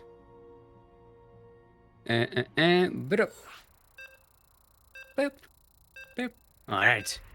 Let's see some hypes in the chat. We have ourselves a rematch of the finals of the last 3 MSOs. SDOs. Yes, SDOs. The last 3 SDOs in a row has been these exact 2 players. And this time they're not meeting in the finals. They are meeting in the semi-finals. It's only a best of 3, not a best of 5. Because the finals are best of 5. Semi-finals are best of 3. That's the thing I'm commenting on. You know, it's meaningless, but there you are. Most of what I say is meaningless. So why are you surprised? As we are on romanticide, where love goes to die horribly. And the southeast corner of the map, all the way from the land of Russia, representing Star Community, are Red Baron and current reigning runner-up of SDOs and one-time champion is, in fact, NihonGo.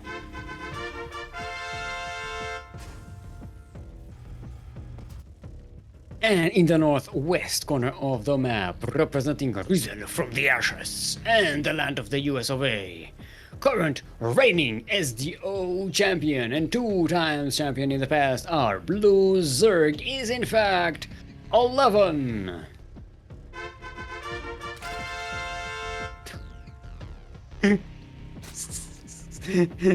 No dress asking like, have you had any beef strokes lately? Hashtag beef stroke. Hashtag stroke the beef. Hashtag stroked beef. Hashtag the beef is stroked. Beefs to the beef the strokes together, strong together. I don't. Yeah. For those who don't know, this all started when we just wanted to make some Beastork puns in chat. Well, Beastork was playing in I think it was Grand Bloody was open. We just wanted to make some Beastork puns, and someone came up with beef stroke. and the innuendos have not stopped since. Even Milk and Cookies is like, nah, this is too much. So that's how bad it is. Alright, for the Swarm Force coming out from 11. NihonGo setting up to block that third command center, not command center, you know, this is the Zerg command center, the hatchery.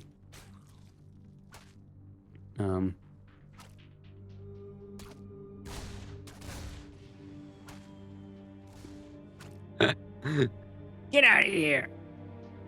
Okay, when the drones, what are you doing? Come back here. You have a hatchery to build. Let the Zerglings run away after the SCV. Alright, Reaper comes in to try and delay that, but misses the timing, and the third hatchery of 11 will go up.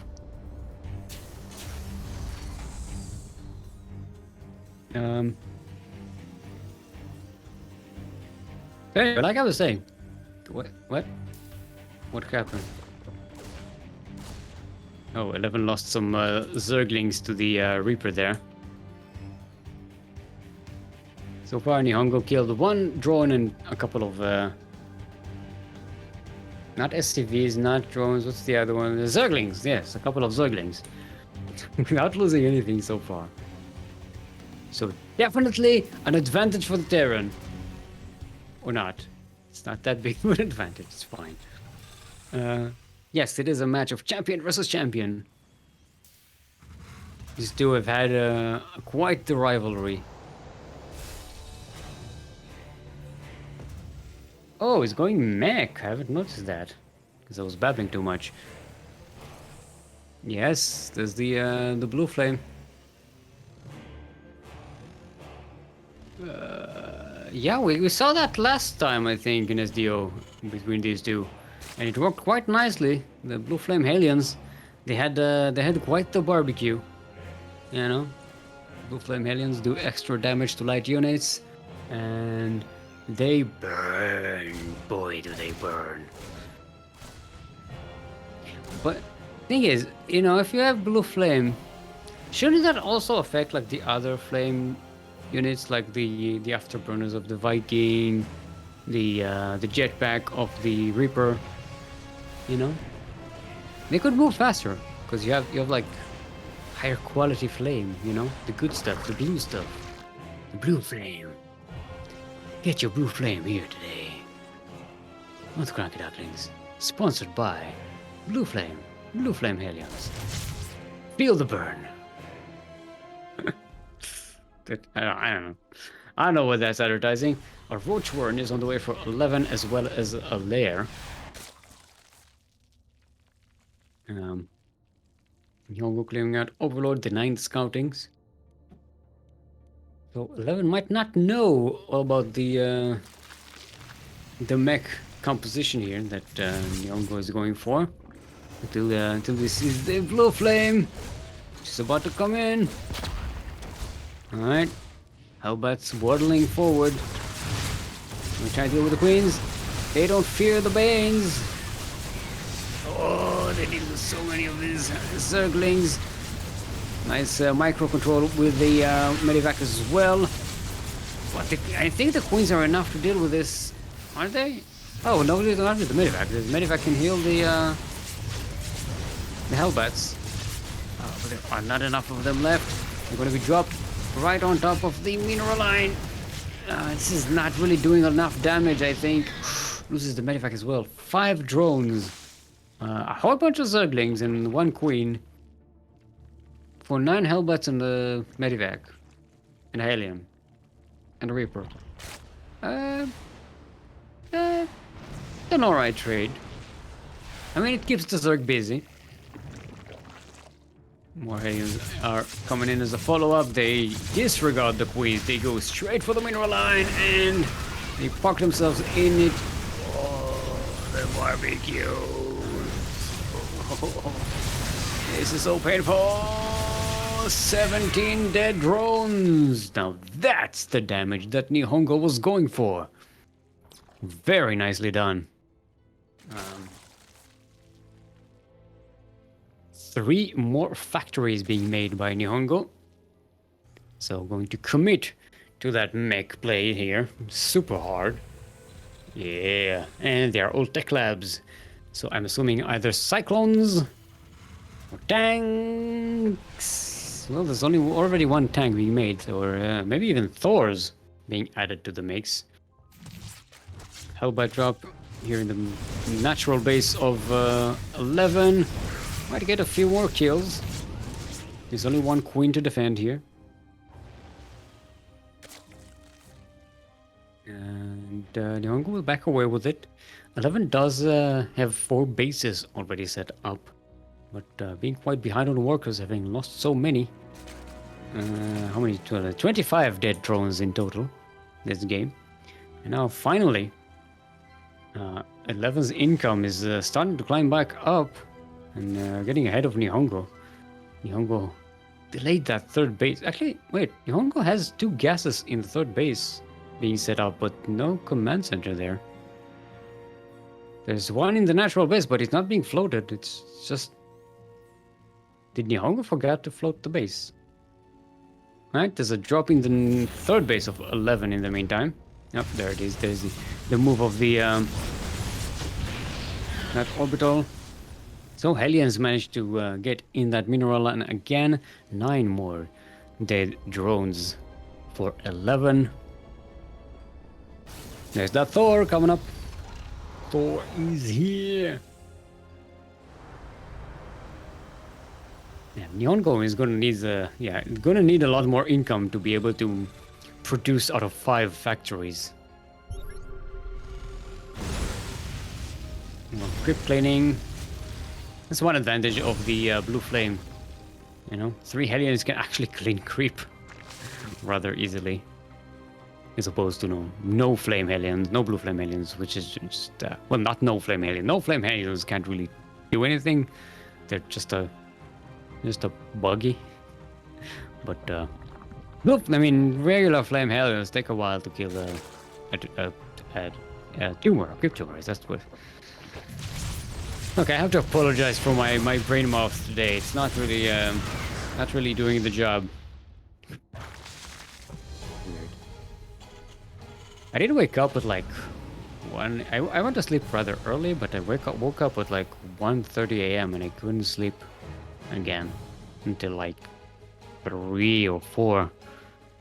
But then I was like, I'm not going to wake up early, so I overslept. Maybe that's why I'm like weird and groggy. And my brain is not functioning. Let's just blame daylight savings time, right? Can I do that, Kuro? Can I blame daylight savings? Is that the reason my brain is an idiot? Um, she says, Group says yours. Yours is the answer. my mouth is speaking like Kuro is typing today. Yeah. Yes. Alright, 11, going for a 5th base. NihonGo just getting more Thors. Ooh, getting smart servos. So the Thors can switch stuff quickly, as well as the Hellbats switch from Hellions to Hellbats quickly. That's about it, right? That doesn't do much else, if I remember correctly. Yeah, Hellions, Hellbats. Oh, Vikings. Yeah, Vikings as well. Transition real quick from air to ground. Alright.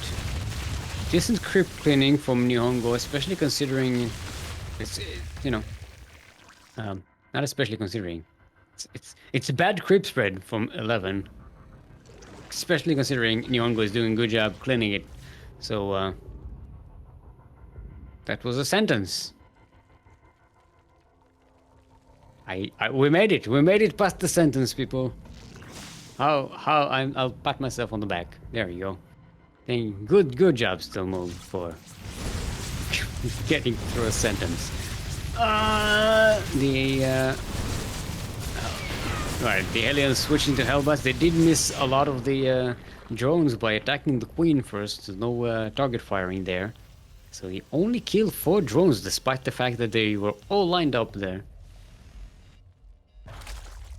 Viper is coming out for 11, something to be able to deal and trade with the Terran army a little better, the Terran mech army. Now it's very important, 11, to remember not to send your Vipers to siphon energy from a low health hatchery. Which is the thing that happened. It cost 11 a game. Almost cost 11 a championship, but in the end it didn't. But it was close. Alright. NihonGo pushing forward. Gonna go into that 1, 2, 3, 4, 5, 6, 7, 6th base of 11.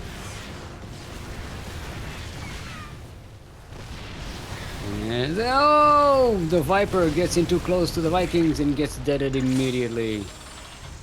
It does use a parasitic bomb, but good splits by NihonGo. I'm gonna save these Vikings. Blinding Cloud on the tanks will disable them so they can be taken care of.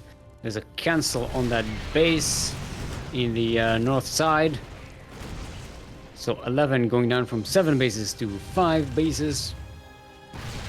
More Blinding Clouds on the top of the tanks here. All the Terran army is in position to defend these tanks. But some of them do survive. And there are more tanks on the high ground over there in a siege position on top of the 3rd base of 11. 11 coming in here with the lurkers. They dig in. There's no detection for the Terran other than the scans. I'm gonna have to keep scanning here. Scan, puppy! There's no scan. Okay, there's a scan. It's only Thors remaining. It looks like the lurkers are going to do the job.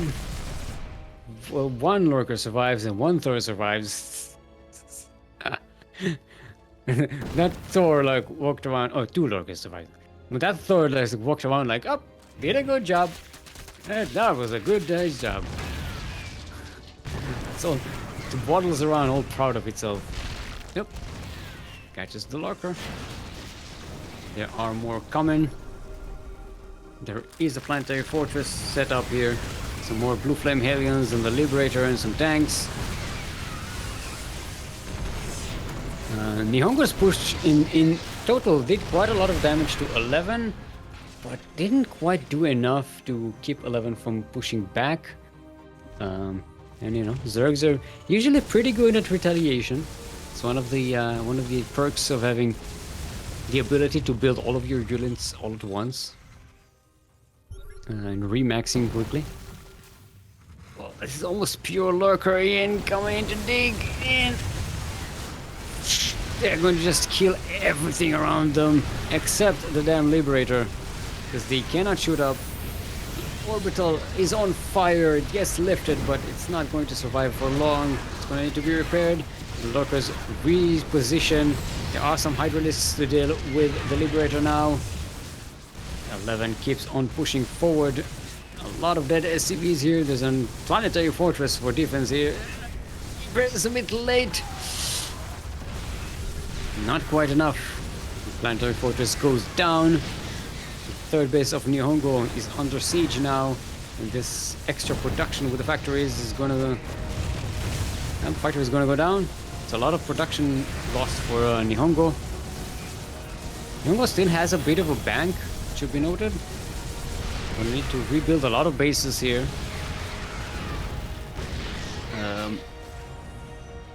Right. That was a pretty good retaliation. 35 dead SCVs, a couple of dead bases, and 11 going to circle around here, try to make sure NihonGo doesn't take this base as well. It's a fresh mining base. Ducklings managed to get on top of the tanks. There is not enough Hellbats to defend them. GG is called. 11 will be taking game number 1 in the semi-final.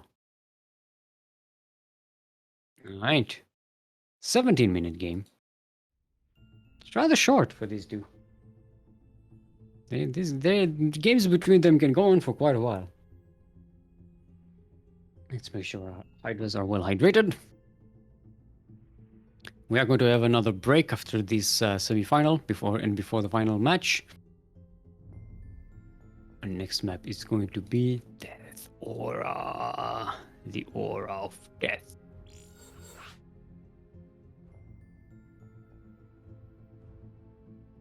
What's a Viper, Yaku? Is that a person who vapes? Is that the Vapors? The Vipers, to do the opposite of vaping. They actually no, they do. They actually vape. Yeah, Vapors. They suck the energy from buildings.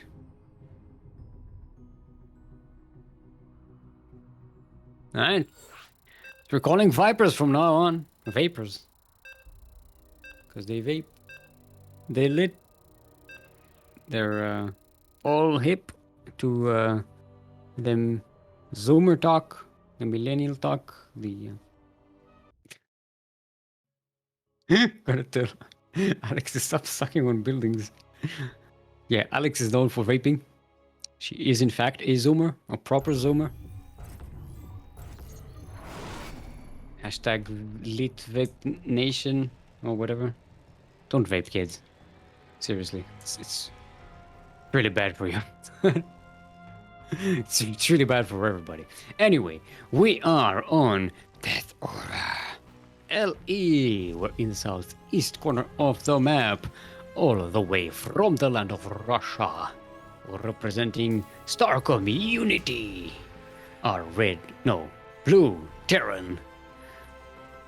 Current reigning runner-up of SDO and one-time champion. Give it up for NihonGo.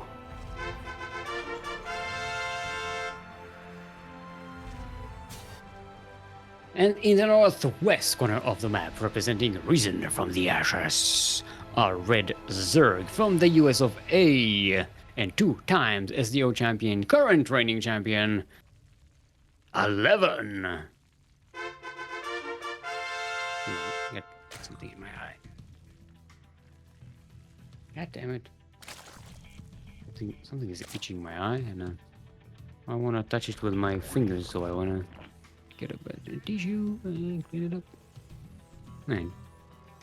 I think I got an eyelash in my eye or something. It's bugging me. Hashtag caster life, hashtag Esports injuries. I went eyelasting my eye. Tied to Hydras. And I hope you all got did Europe also change daylight saving today? Or is it just us? Because sometimes we don't change with the rest of the planet, the rest of the world. It's a bit of a thing. Oh, it's for you. It's tomorrow. Okay. So we are actually at the same. I think at the same time now. So it's 3:30 p.m. here right now. I think we're the same time as Europe now. Oh, so EU always switches on Saturday, Sunday. Fair enough. I mean, our Friday is basically your Saturday, in terms of like the week composition. Because our first day of the week is Sunday, our first work week. Reaper gets surrounded, gets deaded. It's a bit of a shame for NihonGo. Right, NihonGo. I'm guessing no mech this time. I'm guessing it's gonna be something else. Just bio. Alright, starting with the reactor on the factory. It's still not indicative. That can still just be for the heliums. Nothing more. We're gonna see when the armory pops up. That should be a tell. 11 does get to set a third base quite nicely and on time. Zugni speed is halfway done. Now these two, as I've said, their games tend to last a bit longer. They don't appear to be enjoying like early game aggression, or at least not against one another. A bit of a respectful macro player thing going on. Oh, this is the fake out. NihonGo is going for the fake out, making it look like the tech lab is researching, but canceling it. Oh, I think 11 saw the cancel though. It does cause 11 to get some spores, so yeah, they're gonna help against the Liberator. Alright. Factory being floated to the tech lab.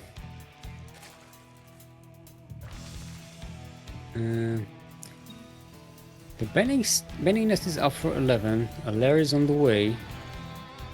Well, yeah, like I said, none of them is eager to be aggressive. Wartwarren going up for 11. Liberator is sneaking around, trying to find a path with no overlords in it. Looks like it won't be sensed until it reaches the main base here of 11. There's an overlord right close there.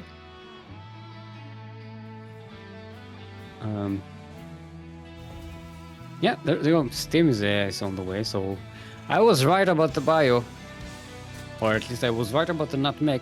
Does that include as a prediction? Because I need them points. That does include as a prediction. That I'm at 2-1 today, which is already pretty good. Win is going to chase that Liberator away. It does get a couple of kills, which is nice. And NihonGo does have it as a threat there, which can pop in and out to be annoying. Ooh, 3 gases. Be taken by 11. Oh, it doesn't. Okay, I thought those were the gases on the third base as well. So I thought that might be like a muta switch or something like that, but no, these are the gases in the natural and the main that are being taken. Elite gases, if you will.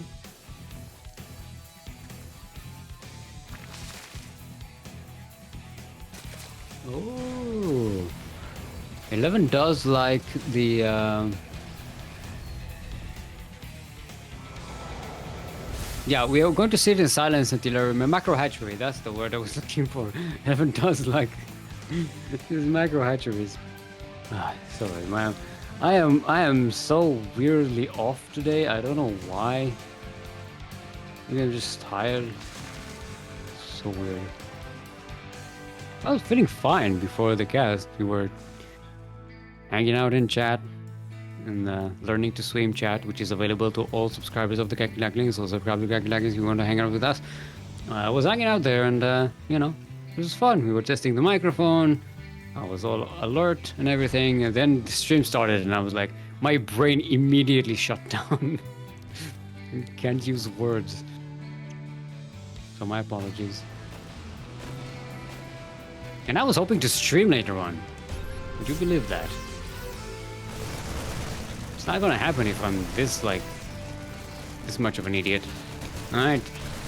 I'm then going to try to surround NihonGo here. NihonGo going to back away. And I'm going to get away with a decent creep spread this time. There is a Hydro Disc then on the way. Painting speed is about to finish. There's an upgrades for 11 as well. Going to chase the upgrade train by NihonGo. Was already starting on 2 and 2. Bio armor and weapons. Infestation Pit down for 11. Yeah, both of them are just chilling back and aiming for the mid game and the late game. A Lurker Den down for 11. So we're pretty much seeing from 11 what we saw in the previous game. But this time NihonGo isn't going mech. NihonGo is going bio. Also worth noting, this time NihonGo didn't get as good of an early game or mid game damage on 11's drones as we saw in the previous game. Alright, NihonGo going to push forward here. Some drones are dying somewhere. Was it the Liberator? I'm assuming that was the Liberator, which is dead now. Bendings roll in, kill a decent amount of Terran army, but there are tanks at the back. NihonGo is in a position to threaten that 5th base of 11. 11 trying to come in from the side, piling one of the tank, but more reinforcements of NihonGo are coming in, and NihonGo is in such a huge army supply advantage. We need to keep it though. Don't run into Banes! Or don't let the Banes run into you at least. Alright, NihonGo keeps bringing reinforcements across the map. It looks like 11 might be broken here. More bannings being made by 11. The 5th base of 11 goes down. NihonGo might be overstretching here. No, actually there are more reinforcements coming in. The Liberators are joining the fight. They only need to worry about the Ravagers for now. Tanks are starting to siege on top of that 3rd base of 11. So this is a great push from NihonGo. There is creep spread here, which NihonGo is not. Oh, there we go. Now it's cleaned up. So there's a potential for surround here by 11. You know, NihonGo is decently sitting on creep here. Ooh, nice bias on the Liberators, taking them down. 11 chooses to push forward through the tanks and the Liberators. Gonna bite another Liberator down. It's greatly diminishing the strength of this siege position. NihonGo keeps on pushing forward. Not bringing in any more reinforcements though. So this is pretty much it.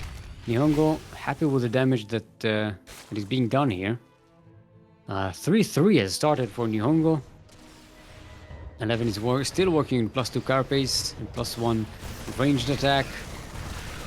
Does have only +1 melee. Marines are being dropped in a nice choke position, but the Ducklings can barely reach them. More reinforcements are coming in for NihonGo. Want to be able to keep the push going. 11 has evacuated the drones away from that natural base, and they are going to be not mining for a while. NihonGo scans for the stalkers, not stalkers, lurkers, same thing. Only one of them gets deaded. This Liberator has been doing so much damage. Actually, it's a different Liberator. This one only has 3 kills. look at the army supply right now.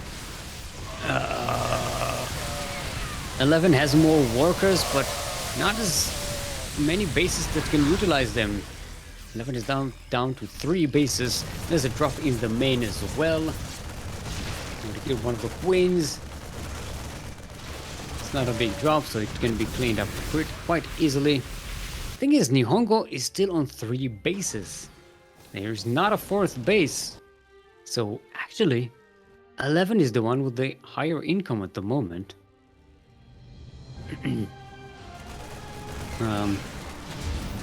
Oh, 3-3 is about to kick in for the Terran Bio though. This becomes so much more powerful. Right, Liberator's GGN to deal with the Lurkers and Ravagers. But they do get piled down by the Ravagers. More Liberators are coming in. This Bio army is so powerful. There's so much DPS coming out of those Gauss rifles. Right. 19 drones go down to these drops as NihonGo keeps on pushing forward, parading across the map, and will start to put pressure on the natural base or the 3rd. It's up to NihonGo which one to choose. Looks like NihonGo is choosing the 3rd. Despite the many hydralisks around, still flying with a full medivac here. Oh boy. Oh, all these hydralisks getting caught out here as the reinforcements go down. Evo chambers go down. Natural will be destroyed pretty easily here. Oh, going for the lockout and GG is called. Then we have ourselves an ace match.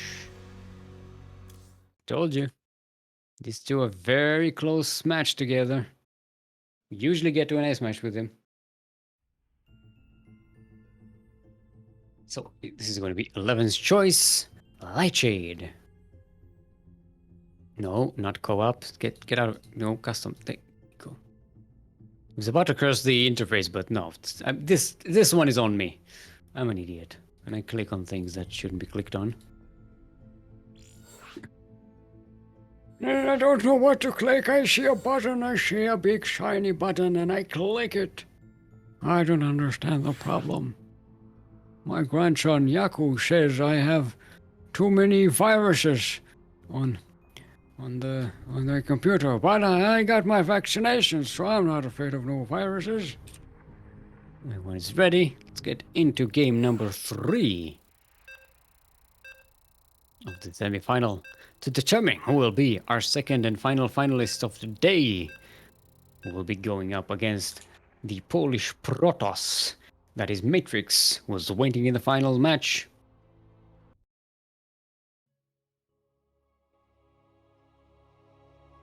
Well, what time is it? What? We are only 2 hours 45 minutes in. I don't know. It's a thing. And we've been streaming for much less than that, so, you know. Gonna be a rather quick game, day game.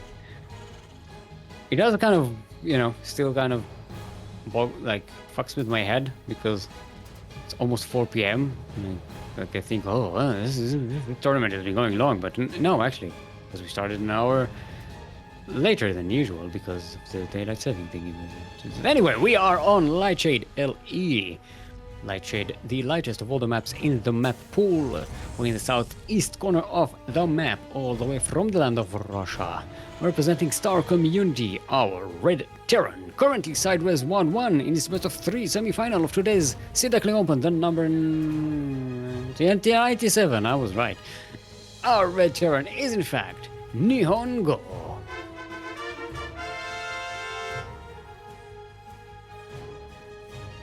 And in the northwest corner of the map, representing Team Risen from the Ashes. Also currently sideways 1-1 in this best of 3 semi-final of today's Sea Duckling Open, the number 97. Our Blue Zerg from the USA, it's 11. The current reigning champion. Alright, like I said, Every match between these two is epic. It's all going to go down to this one ace match. NihonGo's switched the composition every time so far. And we know that NihonGo likes to switch it up against 11. Make sure 11 is always not on balance, you know, the unexpected. Not expecting the unexpected from NihonGo, which is unexpected because it's a thing. That was a sentence. Yay! We've gone through another sentence with Steelmold. Should make like a segment in the show. Getting through a sentence with Steelmold. If you can get through a sentence with me, well, if I can get through a sentence, you all get. What can we raffle? Can we raffle channel points or something? This could be a dumb, meaningless reward. Like, make Steelmold finish a sentence. Like, you pay 200 channel points and you force me to finish a sentence. We can't award points manually. Yeah, this isn't like the old days where points were a bot thing, so you can manually control them. And cheat all the time. Alright, NihonGo. So it's gonna be 2 Helios for starters. This isn't super indicative of the composition just yet. I do think it's gonna be bio though. For some reason. How many guesses do we have? I have 2 guesses. Star Portal landing on the tech lab. Banshee? No. Just a Liberator. Yo! I was right the first time, group! I thought I had a lost prediction, but no, thank you NihonGo for saving me. I am 3-1 for predictions today. Yes! Yes, thank you. Thank you very much. Alright, a quick lair from 11 here. Does get scouted by NihonGo. It's gonna be a Roach Warren coming up for 11 with +1 weapons. Ranged attack. Because Zerg do not have weapons, technically. They have attacks. I don't know. I don't know how they pay taxes. How does Zerg pay taxes? 6 are weapons. Yeah, that's what I said. A weapon doesn't have a weapon. It is an attack. But you're not answering the actual question. How do Zerg pay taxes? What's the Zerg tax paying policy with the Overmind and stuff? And once the Overmind died, does Kerrigan get all that money? They get consumed by a defiler. Yeah, you know, defilers. You pay the blood tax here on the Zerg. Right, lots of roaches being made. Not even waiting for speed. Gonna waddle across the map. Not even a poop highway. 11 is on the war path. The war waddle, if you will. Alright, NihonGo has a command center on the wall. Got some Hellions at the back. Building a bunker. There's no strong firepower from the Terran. There's the one safety tank, but that's it. 11 is bringing a lot of roaches and Ravagers. But the Banshee does stay at home to help defend here. Oh, the Zerglings managed to get in, but the Hellions take care of most of them. The tank is still alive, gonna get piled down. I don't know if 11 has enough to break NihonGo here. NihonGo is very low on army supply. 11 making 9 roaches and 18 Zerglings. Oh, NihonGo taking a lot of bile shots with his SCVs. 16 SCVs go down, but they are still rather equal in workers. Production of NihonGo, some of it is on the lower ground, which is unfortunate because it's gonna get camped here. The tank on the high ground doesn't quite get piled. 11 does not have enough Ravagers.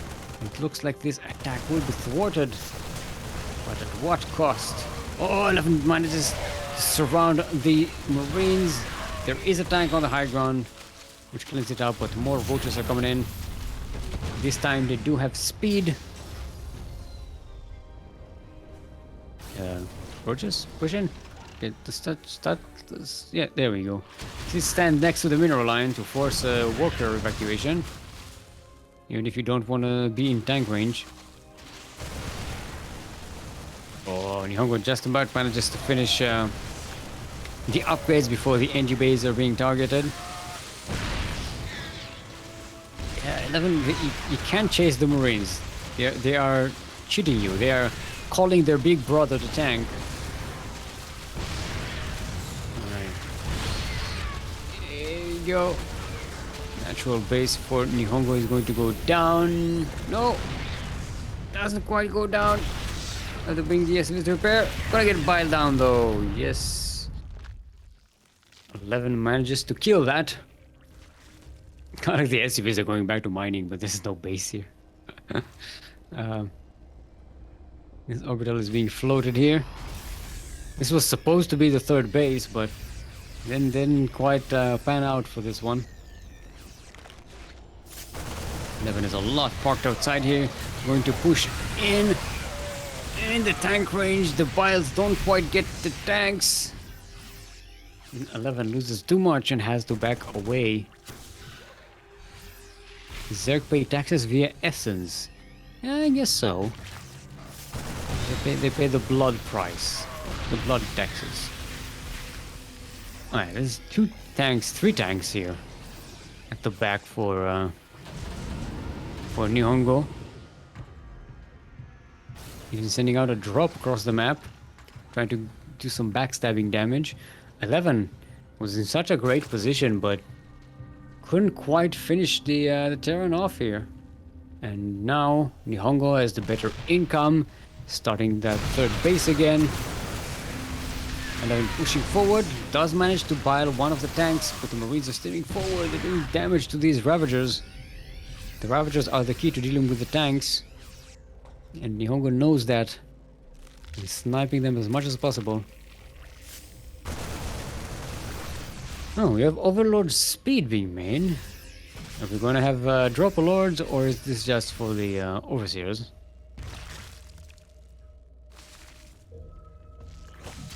There's the backstab by NihonGo. There is a spine here and some Zerg forces to deal with it. It has to back up and leave. Oh, 11 brought all of the army back. Letting go of this position. Another drop sneaking around to the north from NihonGo.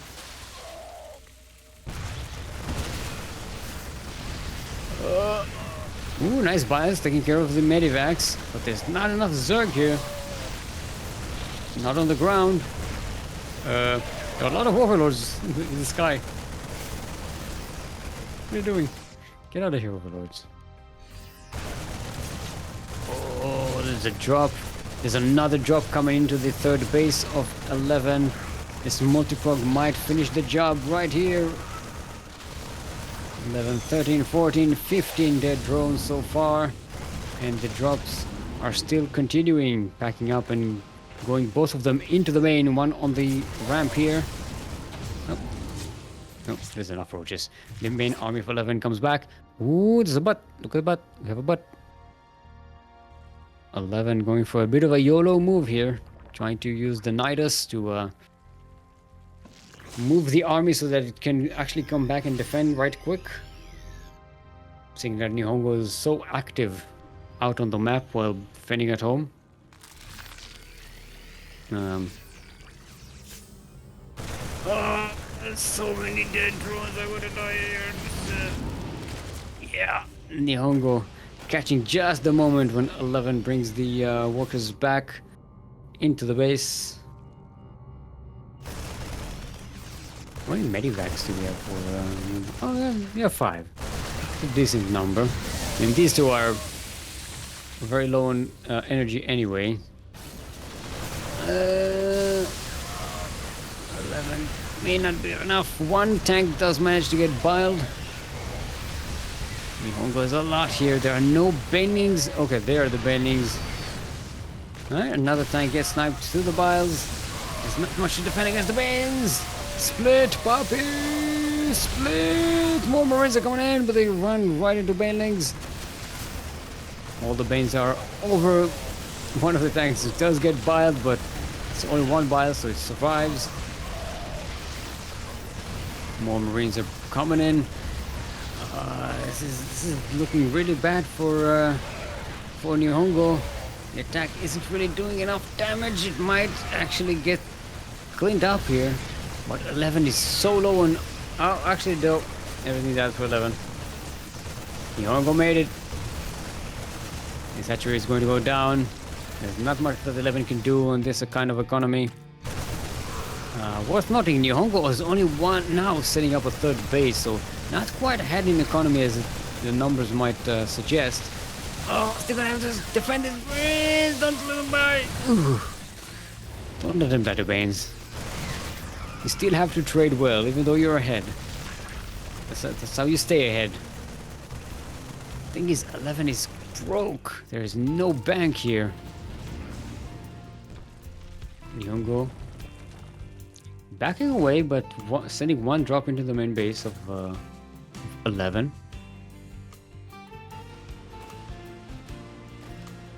Ooh. Alright, comes in. Steams forward into the mineral line. Skia! Skibbity papa!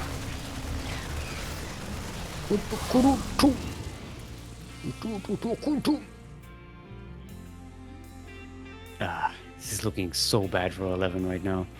There's a scan on that third base location, trying to see if 11 is re-expanded, and Funara's that drone there.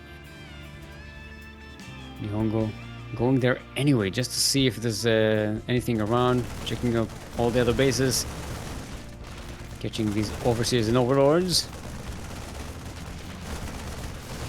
Alright, now they drop into the main base of 11. 7 more drones go down. Oh, I'm killing the overlord supply, blocking 11. 11 can't even make drones right now. The knight is never even came into play. NihonGo just sees it and is like, ah, that wasn't useful. Oh. Gotta back away from the banes, but they drop in the main. Is dropping, setting up again. This is like NihonGo is just doing the perfect, like, multi-pronged Terran harassment here. Coming from one side, then coming in again, coming from this side, that side, coming in again. Taking out more of these workers. 11 is down to 19 workers. It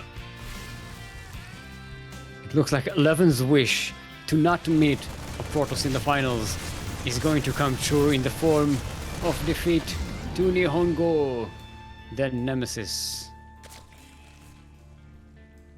There's a drone in the Nidus. There's one drone in the Nidus apparently. Yep, Group is informing. Group is shouting at me actually, all caps.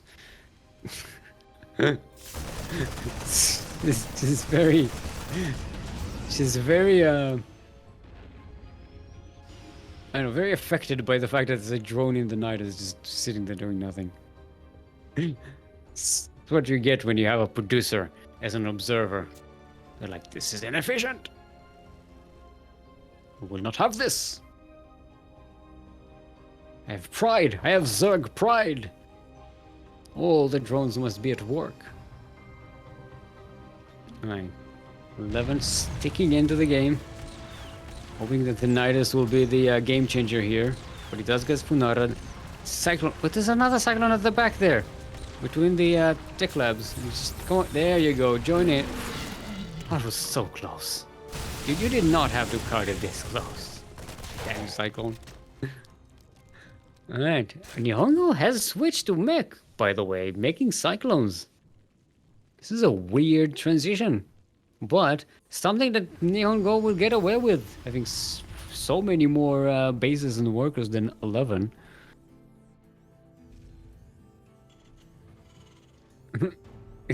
Yeah, group is suggesting that the Nidus will only drop like one drone. That's all that there is in the Nidus anyway. So this is just a fake Nidus there.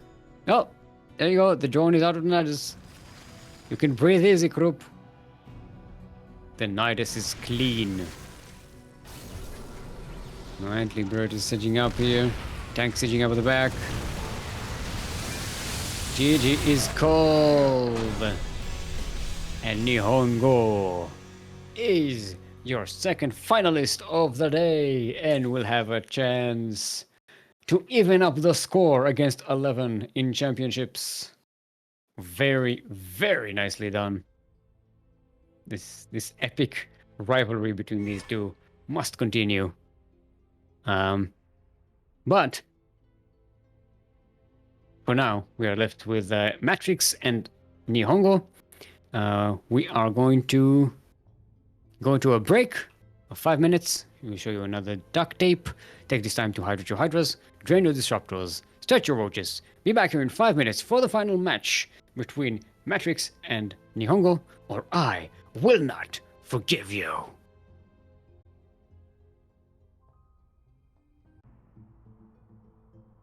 And we are back. Hope you enjoyed those duct tapes in the meantimes.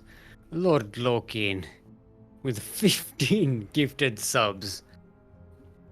How many are we at? Where do we see that number? It's up to 200. Lord Lokin has gifted 200 subs in this channel already. Papa. Making Mio proud. Mio making Papa proud.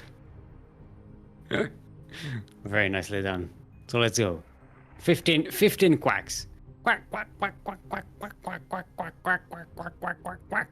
There we go. Welcome everyone to the Ducklings subscription scheme. Join our Discord. Join our subscriber-only Discord chat where you enjoy pictures of cats and you get to hang out with us and voice chat and everything. Play team games and such when we do. And make sure your what is it? Not replay. The word I'm looking for. Notifications. There we go. Make sure your Twitch notifications are on, so you will get replay packs as it is as they are being published. Because you can get them now. And they're pretty cool. It's we are setting up the final match here between NihonGo and Matrixx. Going to see if both players are ready. Matrixx did ask for a couple of minutes delay. One of the new subs is called Kuro. Where?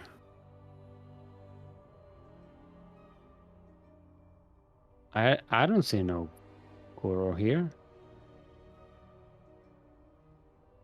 Oh, Kuro Snake Eyes. Kuro Snake Eyes. Ah. I am Kuro Snake Eyes. This is the assassin who tries to kill Krupp. Alright. Both our players are ready. Let's get to it. Boop, boop, boop. Our first map is going to be Yakuzaku. You have to throw your hands up in the air when you say that. As you do. It's very important. I'm glad to see we have Protosay back, Protosay have disappeared from our tournament. At least from SDO. For a while now. It's nice to see them back. I know, some people don't like the Protoss. But we don't share that hatred here. We don't accept that kind of stuff. Anyway, we are on Jakarta, LE. We're in the northeast corner of the map, all the way from the land of Poland, playing for team GDA. making their debut appearance in our tournaments. Our blue Protoss is in fact Matrixx.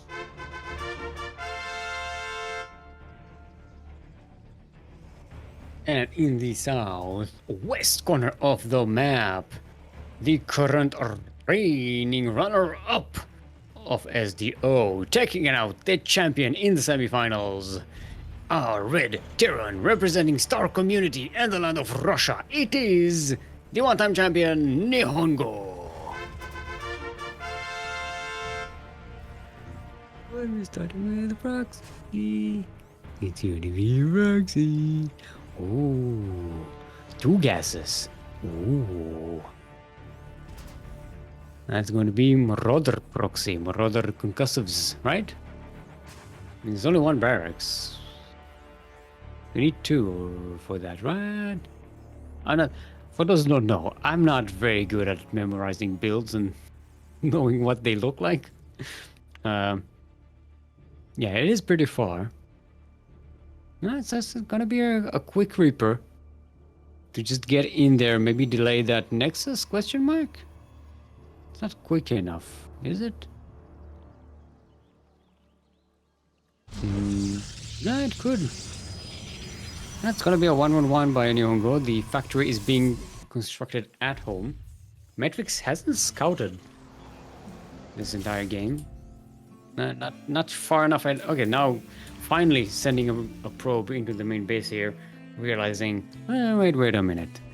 There's a barracks missing somewhere. Sending this probe to find it, but it's too late. The Reaper is already here. Oh, this is going to escalate. Alright. So it's gonna be supply depot, not supply depot, tech lab. It's a different thing. Tech lab. In that on that barracks over there. Is NihonGo going mech and using that tech lab just to, no. No, it's gonna be Marauders. Concussive Marauders. I was right again, group. Does this count? I was right. I was right. I'm at 4-1 on predictions today. Yes. Yes. I am a good caster. I can predict things. I can't remember anything, and I can't tell you what happened, but I can tell you what will happen. Pat on the back. Thank you, group.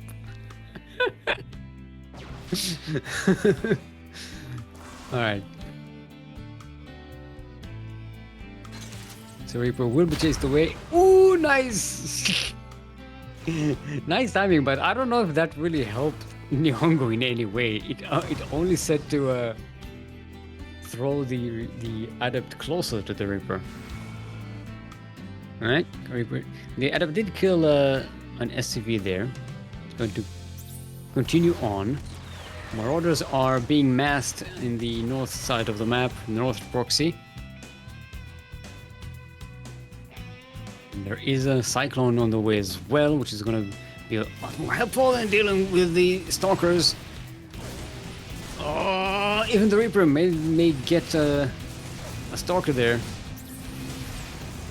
Oh no, wasting the lock on the Zealot that was already low on health. Remember, there's an overcharge, you gotta be careful. Oh, kills the battery though. The cyclone goes down, but without the battery, these Marauders are so dangerous. The second cyclone comes in. Gonna snipe one of these stalkers. There's no shield battery, so he can't overcharge something that doesn't exist.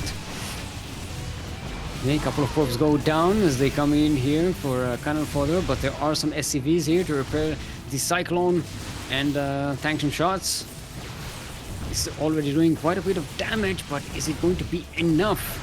Matrixx is still ahead in worker supply, and I don't think this is killing enough stalkers even.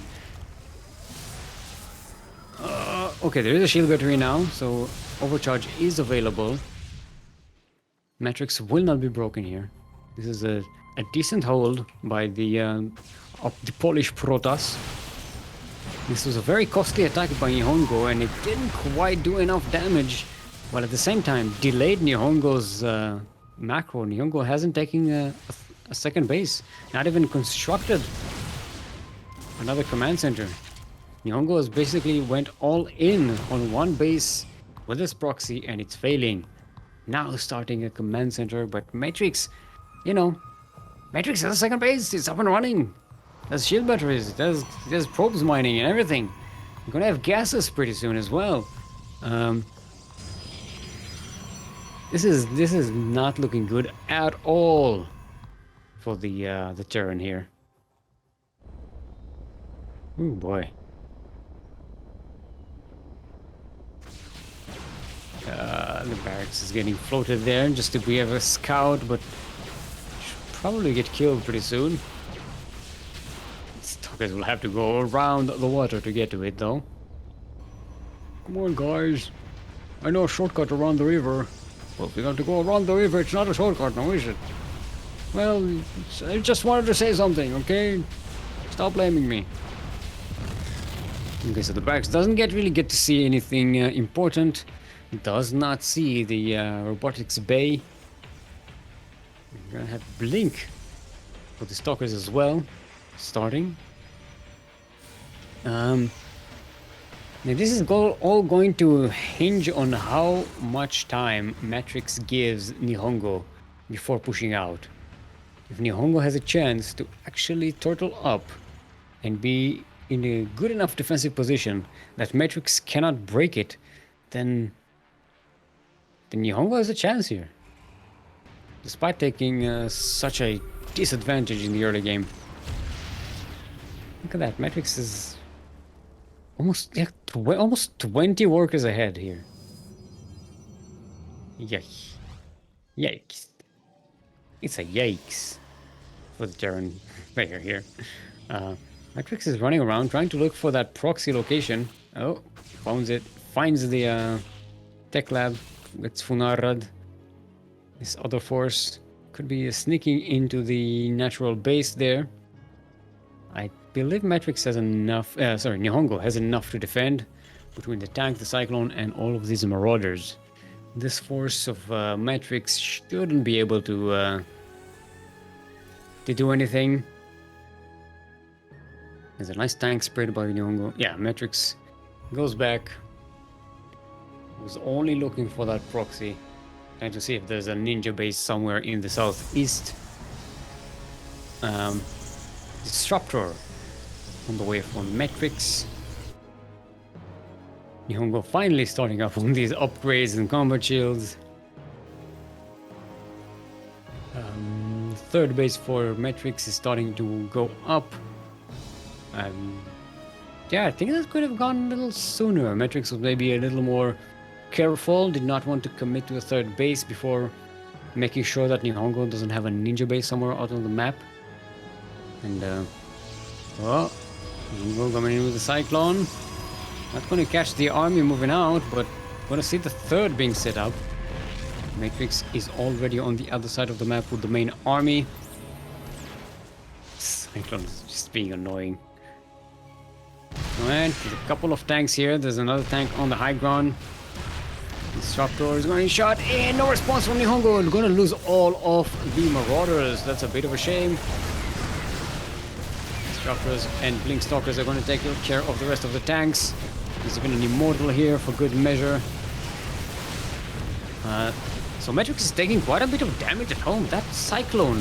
Oh, it's a Liberator. Okay, the Liberator did a lot of damage. But that's not enough. GG's gold. And Matrixx is 1 point ahead in this best of 5 match.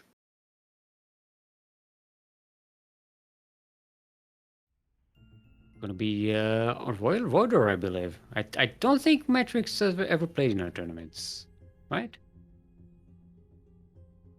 I don't have their names on the list. And Death Aura is going to be the next map. Yeah, unless Matrixx is some alias to some other player. Which it does, because it looks like it's Matrixx in EU and on NA as well, so...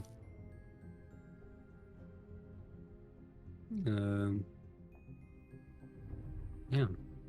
Alright, still waiting for Matrixx. in order to get a lobby.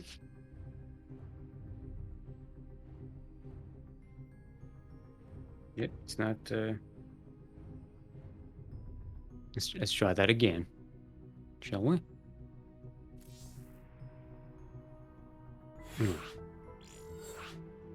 Let's try it again. I'm guessing Matrixx is having the party lobby bug or something, where you're in a party but it doesn't show you that the lobby is starting.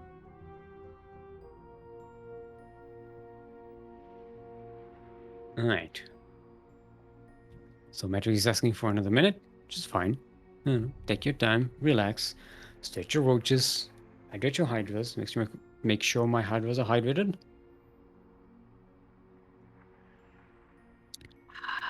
That's some good H2O.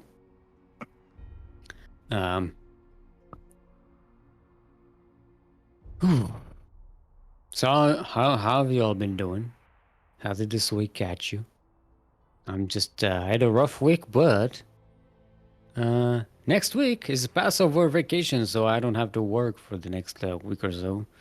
I might do some work from home just to earn some more money, but really I don't wanna. So maybe I won't. It's kind of up to me, but kind of not, but kind of is, kind of me. All right, both players are ready. Let's get right on to it. Boop, boop, boop, boop, boop.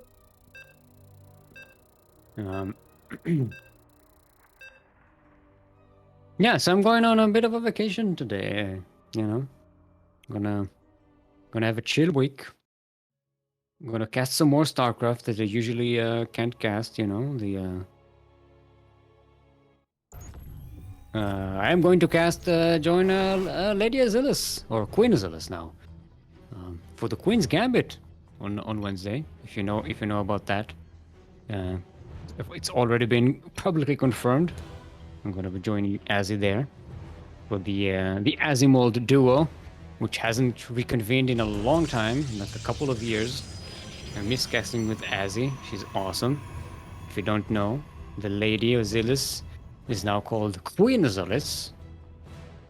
She has a channel on Twitch where she streams, she casts StarCraft, she organizes tournaments. She used to be the head honcho of the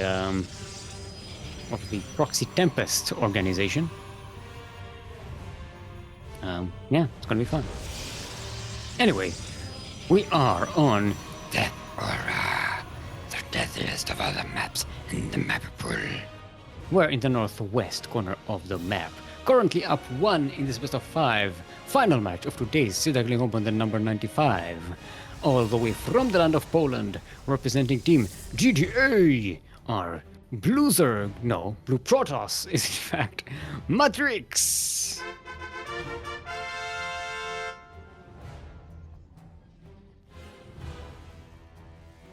And in the southeast corner of the map, our Red Terran, all the way from the land of Russia, the one-time SDO champion, representing Star Community. Our Red Terran is in fact NihonGo.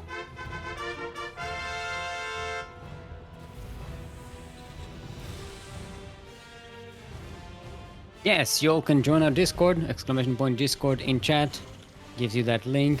It's public. Go ahead and join us. And if you're a subscriber, you already get, if you've been gifted a sub, you get access to a subscriber-only channel where we hang out. We have a voice chat for subscribers only, where we play team games and stuff. You're welcome to join. And, it's a lot of fun. We help Yaku with his homework sometimes. Yakuzaku is learning. He's in a business management course. Because he's going to be a business manager. So cool. So proud of him. And sometimes we help him with his homework because it's the thing we do. We like to help each other. And of course, free play packs. Make sure your notifications on Twitch are open thingies, are yes and not no. And you'll get notifications for it. It's another segment of getting through a sentence with Steelmold.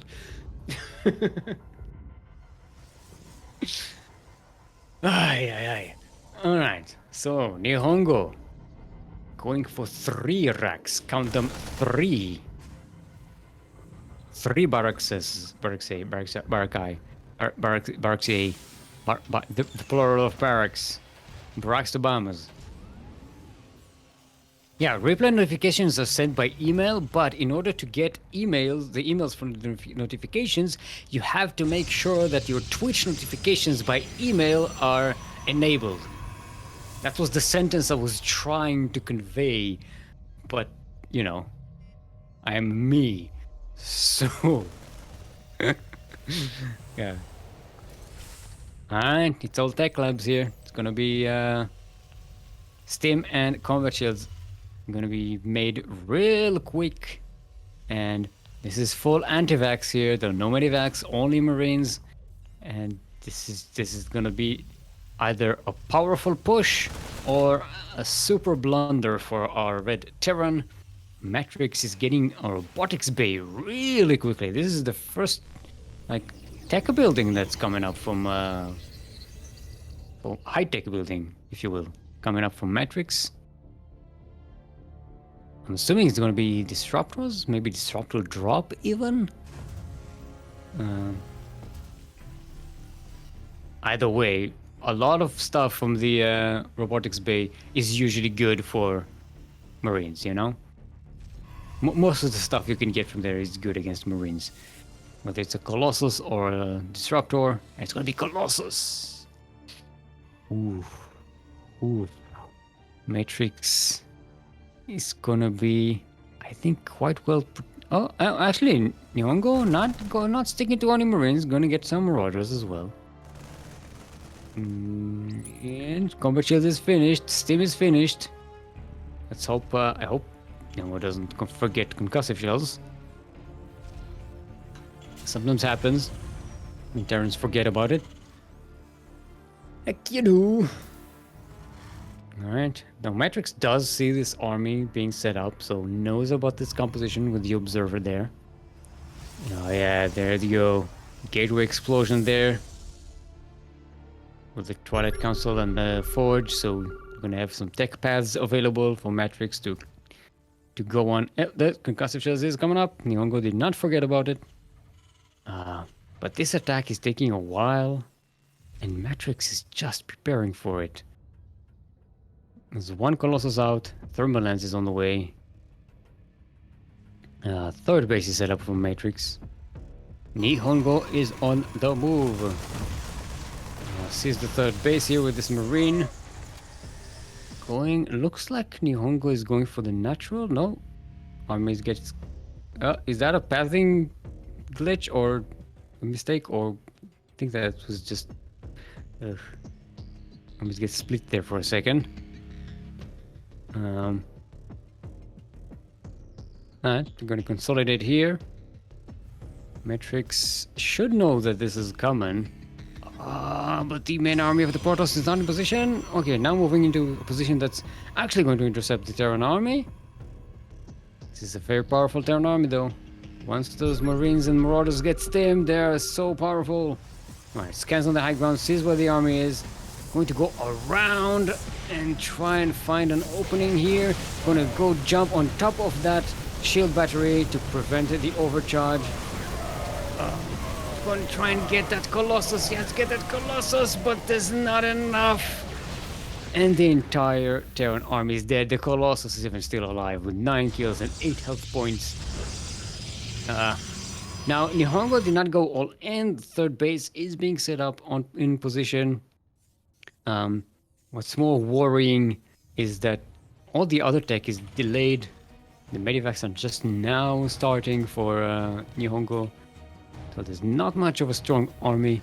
Matrixx can definitely start pushing out with what they have right now.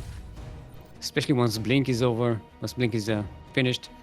You know, with the Colossus at the back, with a couple of sentries and zealots. And Blink Stalkers. A whole bunch of them. Blinking back and forth. Matrixx has a chance to do a lot of damage here. Oh, their drop is going out across the map. NihonGo barely has anything at home to defend. Matrixx moves now. This might be the death of this third base. And Matrixx goes in. The second Colossus has joined the army. And Orbital Command should be going down here. Oh, the Medivacs, they went with the army here. Oh, the Reaper on the Orbital Command, it just about manages to be saved, but the Colossi are killing everything. They are burninating everything on the ground. There's too much Protoss here. This Orbital will go down eventually. The Medivacs are all dead as well. There's too much left. The GG is cold and Matrixx is already on match point to be your brand new SDO champion. Oh boy.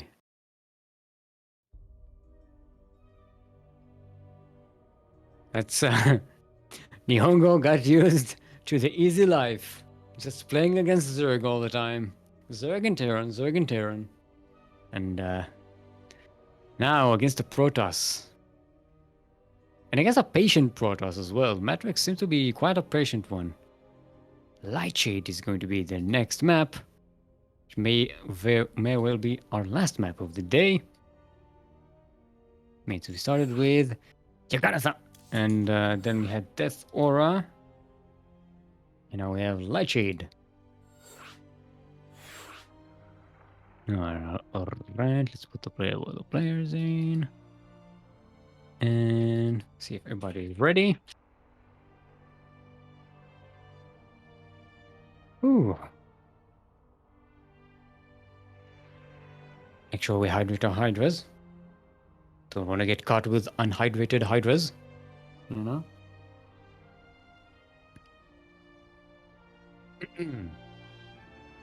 Everybody's ready. Let's get to it. Boop. Boop. Boop. For those who don't know, I'm when I'm doing that beep beep thing, I'm doing a little dance here. We don't have any cameras around, so we don't see it. But I'm like a little bit beep, beep, beep, beep. They call it the beep dance. See, because this is an audio-only cast, I have to explain all the visual elements of my performance so that they are available for your consumption. Anyway, speaking of available for consumption, we are on Lightshade, the lightest of all the maps in the map pool. Except it isn't, because it's not all that light. In the southeast corner of the map, on match point to win this final match of today's Sea Duckling Open, the number 97 are Blue Zerg Terran, no Blue Protoss, all the way from Poland, representing Team GDA. Give it up for Matrixx.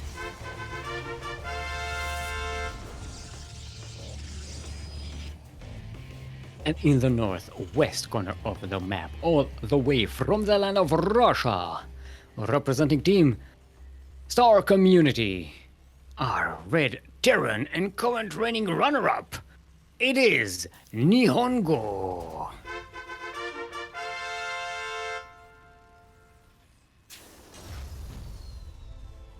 Alright.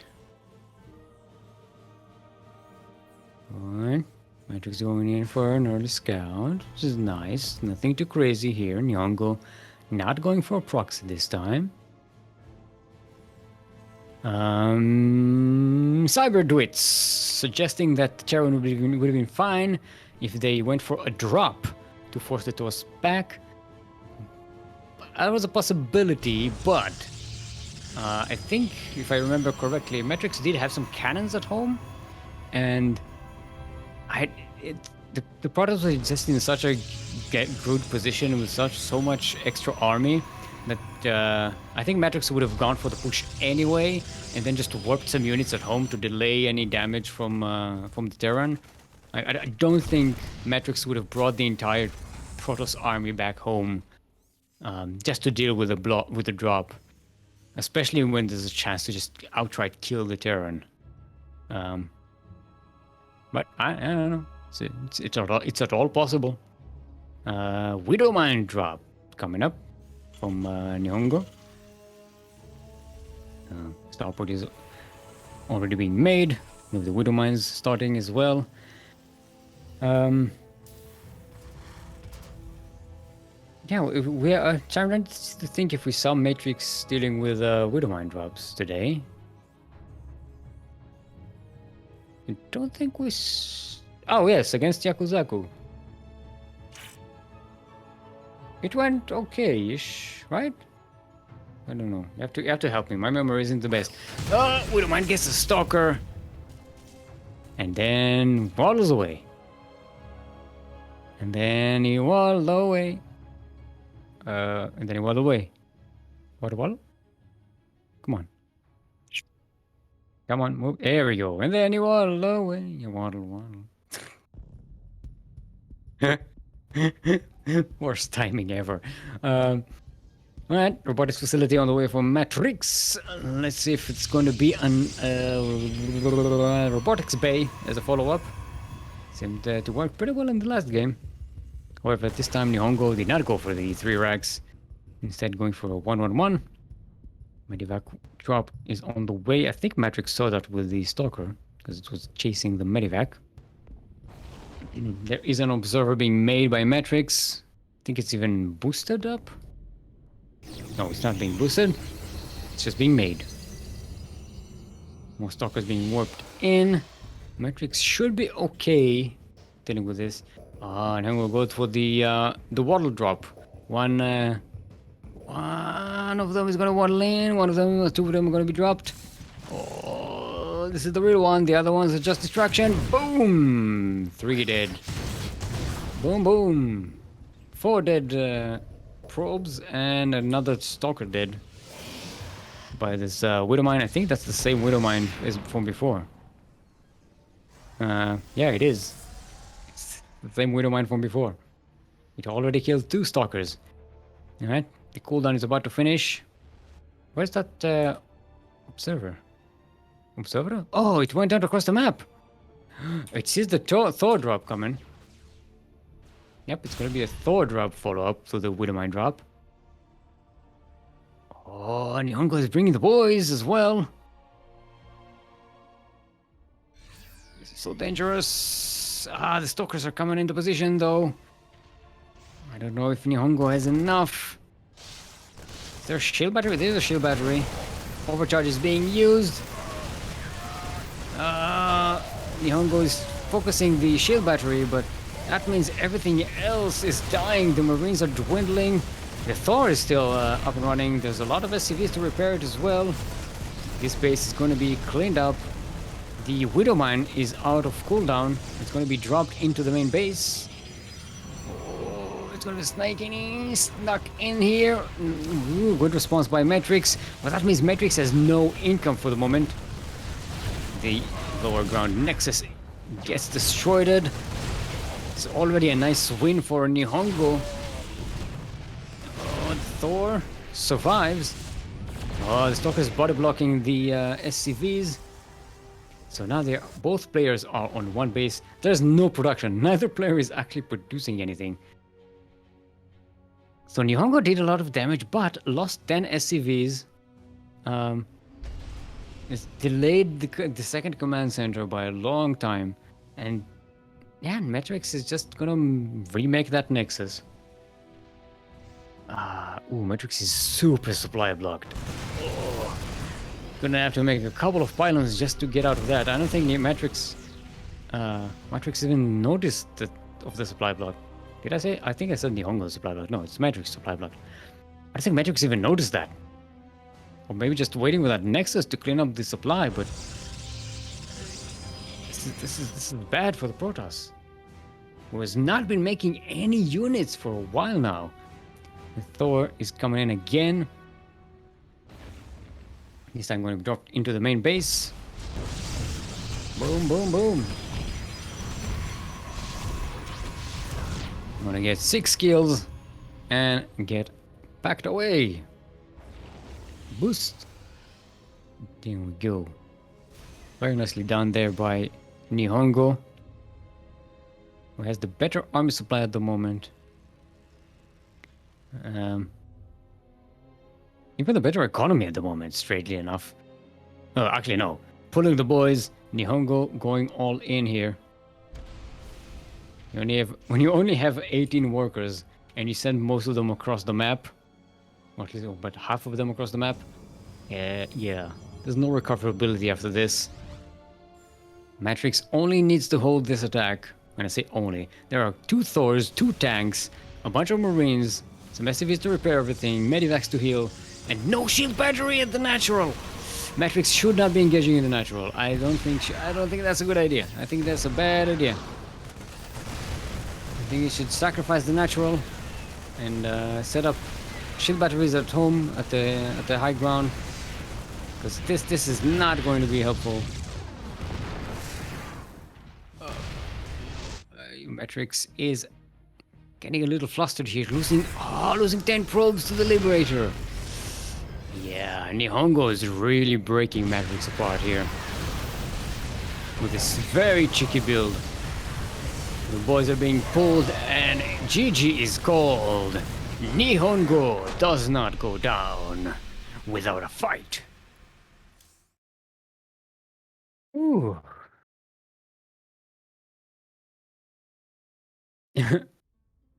Now that's the NihonGo we know.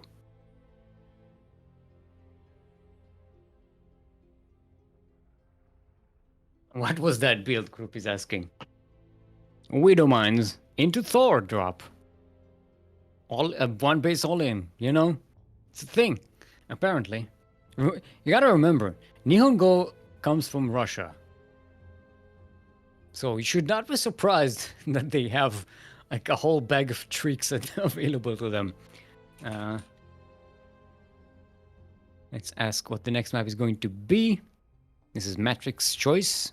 Matrixx is the choice of Matrixx. How do you pronounce Matrixx's choice? Because it's 2 X's at the end, so it's not. You can't say just Matrixx's choice, because that such sound like the choice of a mattress. And you know, we're not sponsored anymore by World of Mattresses, by World of Sleepers. Remember World of Sleepers? World of Sleepers, World of Sleepers, World of Sleepers, the leading sleeping emporium in the Koprulu sector. Sorry, I just had to say it. I haven't got a chance to say it in a long time. I like that. I love that advertisement we used to have, Corky and I, where we were advertising mattresses on World of Sleeper.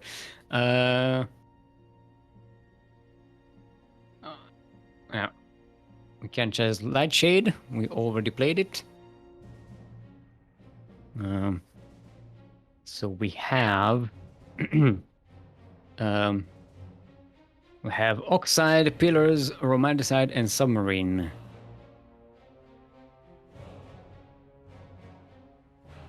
There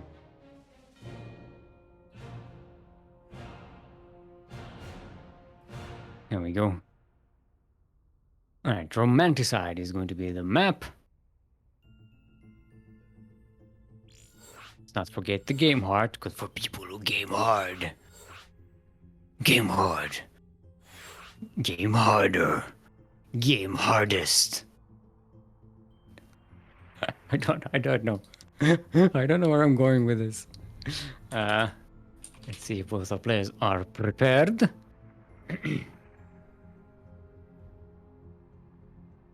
Alright, let's get to it. Boom. Beep. Boop. Beep. Boop. Boop. Beep. Remember, I'm doing the pip dance. Romanticide. Roman also looks funny as a map choice because it's a human name. Yeah, Roman. You know Roman. My friend Roman. Hey. Hey, Nico, it's your cousin Roman.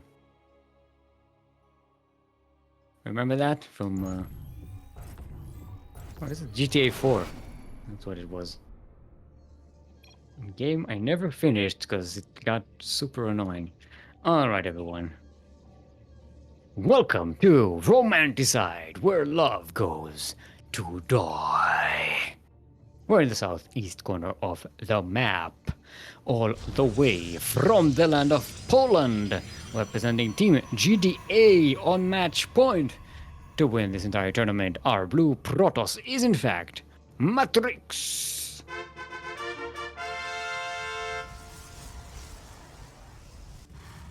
And in the northwest corner of the map, all the way from the land of Russia, not going down without a fight, still in this game, still in this match, our red Terran representing Star Community, and one time SDO champion, NihonGo.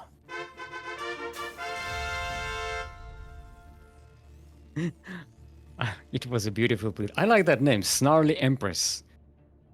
It's an empress who's like... Very snarly. Snarls. I think that's what a snarl sounds like. Like a...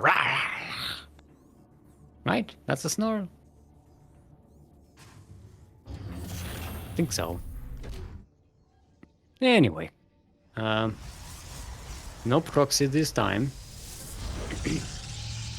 Some I say honorable builds from NihonGo, but the last one wasn't all that honorable. But it wasn't a proxy either, so you know, it wasn't a cheese, it's just a very cheeky build. Which is nice to see.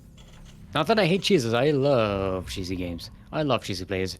But it's nice to see like sometimes like a build that is aggressive but not super cheesy. Just something that catches your opponent off guard. And it's very well executed, and I can turn it into a very powerful all-in. Very, very nicely done in that previous game. So let's hope that NihonGo can actually repeat that that achievement. So we'll get an ace match in our final match of today's tournament, which is SDO number 97. As I've said before.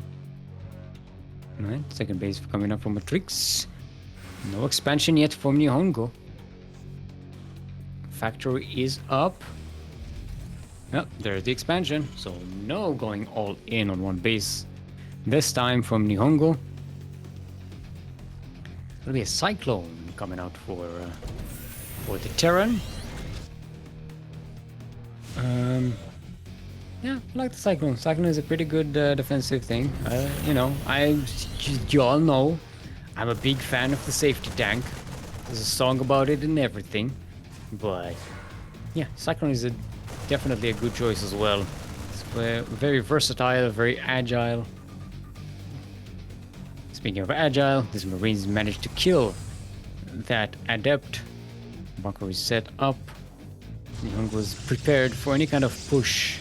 Early push that Matrixx might be cooking up to defend that natural base that's on the low ground. Robotic facilities on the way from Matrixx. One stalker waddling across the map. No, two stalkers waddling across the map. Yep, it's another segment of getting through a sentence with Steelmold.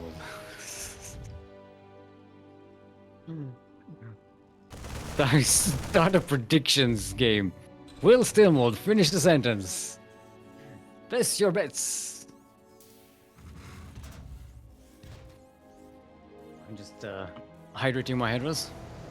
You know, starting to get into the late cast, as I like to call it. You know, it's gonna be 5 p.m., so we're gonna be 3 hours in. No, 4 hours in. Yeah, that was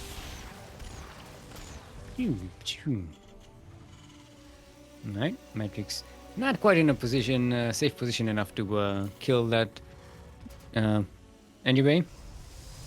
Like 3.5 hours now. No, Krupp, I'm counting it from the time this tournament starts, not just from the time the cast started. You know? Just because we started the cast a little later doesn't mean the tournament starts at 7 p.m. Korean Standard Time. And when you start, we start it on time. You know? There's always a bit of a delay when we, you know, set up the thing. But, yeah, I count it as the start of the tournament. We are all here. We are all in position, ready to start the tournament.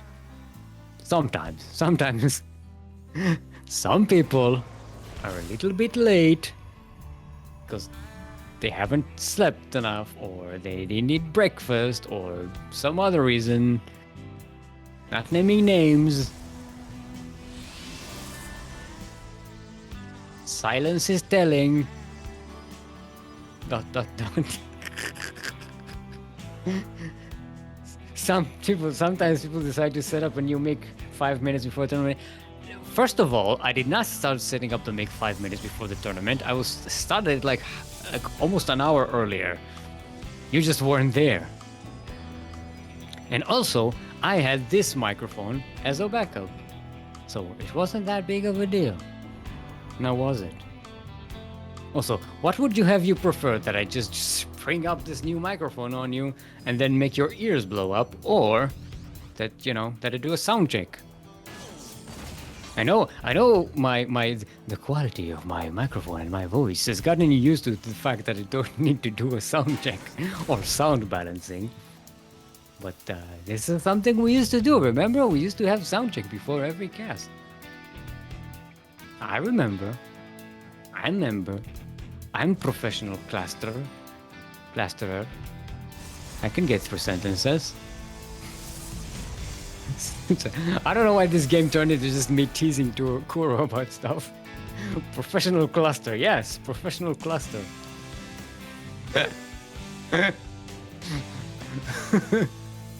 I'm a professional StarCraft cluster. Alright, NihonGo going for the double Liberator production in the meantime. It is a bit of a kind of biomech composition. It's going to be Marine, Tank, and Liberator. No Medivacs. This is full anti-vax here. NihonGo going for all army units. And look at the army supply. It's a bit telling. The trick is you need to get rid of the Colossi. Oh. NihonGo asking for a pause there. Maybe trying to remember what they forgot. I was like, Medivacs, that's what I forgot. Well,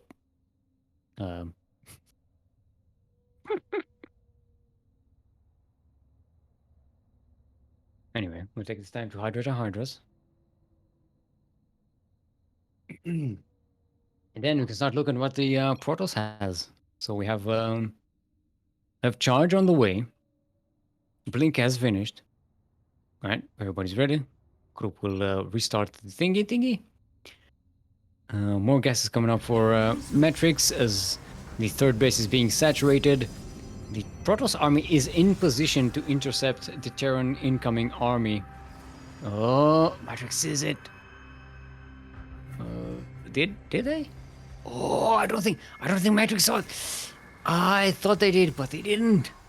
NihonGo managed to sneak into position here. The tanks are going to get in position on the high ground, as well as the Liberators, and Matrixx is in a bit of a tough position here. There are shield batteries for overcharge, but there's not much to deal with the Liberators as long as the tanks are at the back dealing with the Stalkers. Remember, this is a lot of Liberators. It's going to be a while to kill them. It's not just if you just blink in, kill one, and then waddle away. This is such a powerful attack from the Terran. And everything here is threatened by the tank fire. The Colossi are trying to find a position where they can stand here, blink forward into the liberation zones. A lot of Stalkers go down. NihonGo keeps the Marines at the back, letting the tanks do the threatening. And the Liberators do the defense, and this is... Even the Cyclone joins in the fight. Matrixx pushes forward, losing a lot of the Stalkers, just being shaved off of this army. The Colossi can't even reach into position. Shield overcharge is being used, but there's nothing that's actually attacking. It's a bit of a waste of that shield overcharge. The Shrapcore is coming in. Oh, but the Nova gets thrown back, but... the Protoss army is just disappearing. All the Marines for NihonGo are dead, but the tanks and the Liberators are still around. One Liberator going to be sent into the main base to try and do some more damage there. NihonGo just doesn't have the army to deal with any of this. Especially not to deal with all of this. Oh, this Colossus has 1 health point, by the way. It has 14 kills and 1 health point. It has less health points than kills. 24 dead probes, 26 dead probes, 27 dead probes. In the main base, that Liberator is just killing all the probes. 23 kills on that Liberator in the main base, by the way. Oh. That one Colossus is still alive somehow. Look at the army supply. NihonGo leapfrogging forward. Matrixx using that opportunity to try and catch the Terran off guard, but loses the 2 Colossi. That was a mainstay of this Protoss army. There's just nothing that can deal with all of this Terran right here on this side of the map. And there's more coming. Will be waddled away. One Colossus is like, nah, I don't want to step on lava. There is shield overcharge. The blink forward kills some of the tanks. A lot of the Marines are going to go down to the Colossi. The shield overcharge is helping keeping the Protoss alive. But there's more Terran coming in across the map, even to the 4th base of Matrixx, which is now a 3rd base technically. And that should go down as well. All of the Protoss is just disappearing. The main base hasn't been mining for the past like 2 or 3 minutes. Wow. Look at the units lost tab. This is so heavily in favor of the Terran. And it's still going on. Focus is going to go down. Matrixx trying to find an angle here to try and deal with some of these tanks going around the Liberators, but the Marines steam on top of the Colossi. The Colossus retreats to the high ground, killing most of the Marines, well, all of the Marines actually, but there's still more Terran on this side of the map. It's enough though. Looks like Matrixx has enough to push all of the Terran away. No, yes, that one Colossus and 2 Stalkers, that's all that's left. Oh, the 4th base actually survives, but more Marines are coming in. Remember, there are no Medivacs. These Marines are super vulnerable. They are disposable. NihonGo is just pumping out units. Oh, bringing the boys! Oh, they're just mining. They're just long distance mining. I thought NihonGo was just pulling the boys to join the army. Matrixx trying to defend that 4th base. NihonGo gonna try and snipe that. Not stimming just yet. Not gonna waste that on Marines that have no Medivac backup. Oh, the 4th base goes down of Matrixx. So now they are both on 2 bases. NihonGo way ahead in workers. The one tank survives here. It has 1 kill. It barely participated in the fight. And NihonGo just definitely forgot about it. But it's in a nice position, you know, if Matrixx was going for some kind of surround or trying to hide on ninja base or something, it would be nice to intercept those probes moving around. A Ghost Academy just finished for NihonGo. There's a tremendous amount of production on the Terran side. And the 3rd base being set up as well. It's already saturated with all these long distance miners, but as soon as it's up, it's all going to be mining.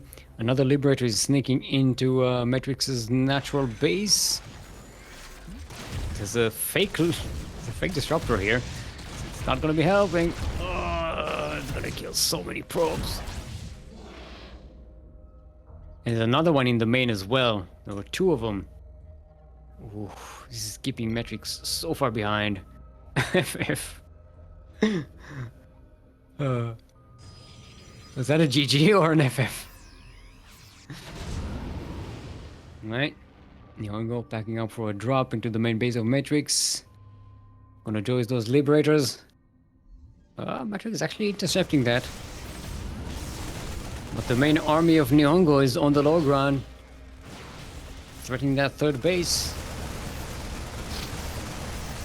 This time there are medivacs, so the bio can actually steam now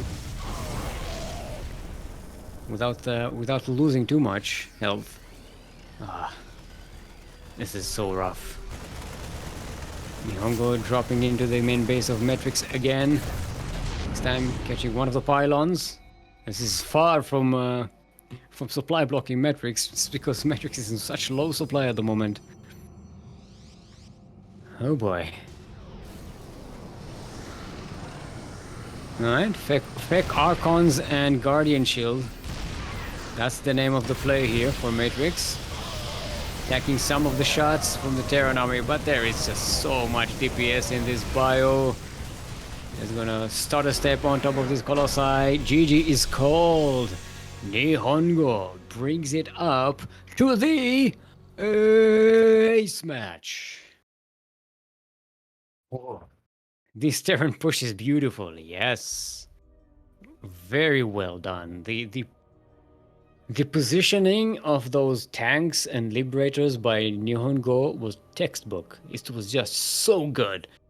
The Marines in the middle, and Matrixx just could not find any way to break that army until way later on when it was just depleted.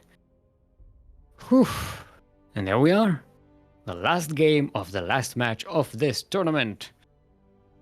As it's just turned 5 p.m. here. Main Senem 7 redeemed I. So they are going to get I. Because that's what you get.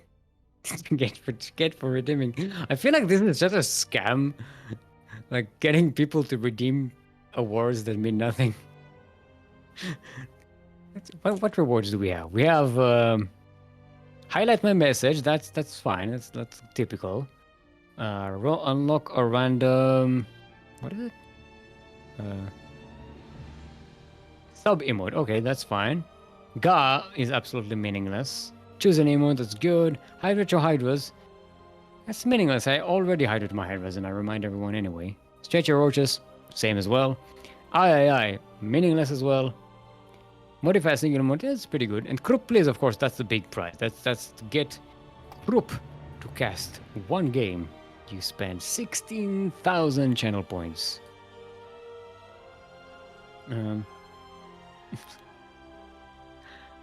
All right, Pillars is going to be the final map of today's tournament.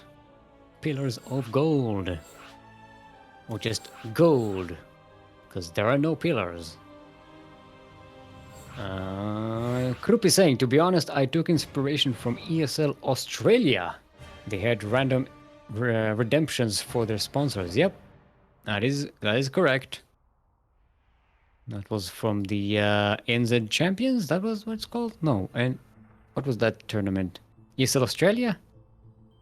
No, that's not. It wasn't ESL. It was a. Yeah, I don't remember. Did somebody say Manu Long? Hashtag Menupog in chat will give you absolutely nothing.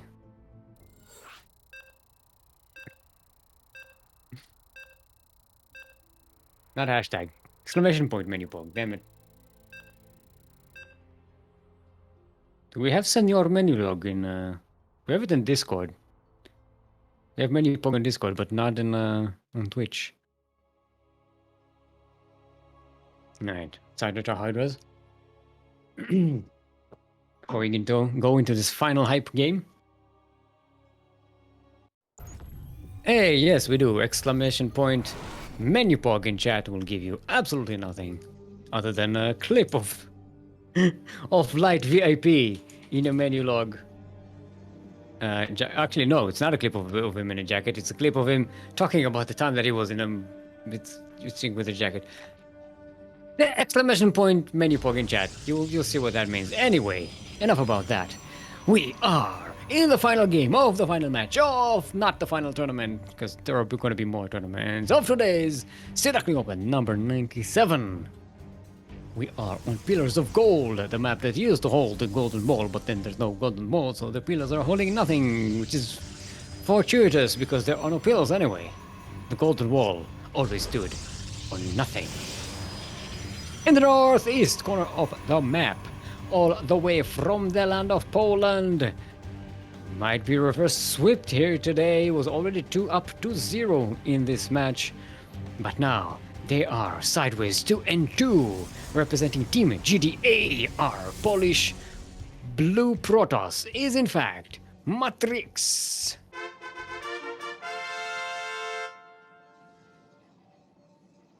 And in the southwest corner of the map, the current reigning runner-up of Sea Duckling Open and one-time champion in the past, representing Star Community and the land of Russia, our Red Terran, also currently sideways 1-1, is NihonGo.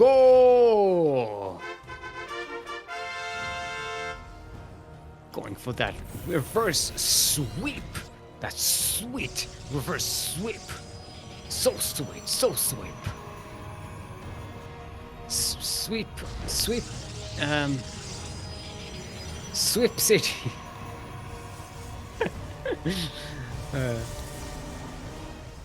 Alright. So got no proxies here this time as well. NihonGo.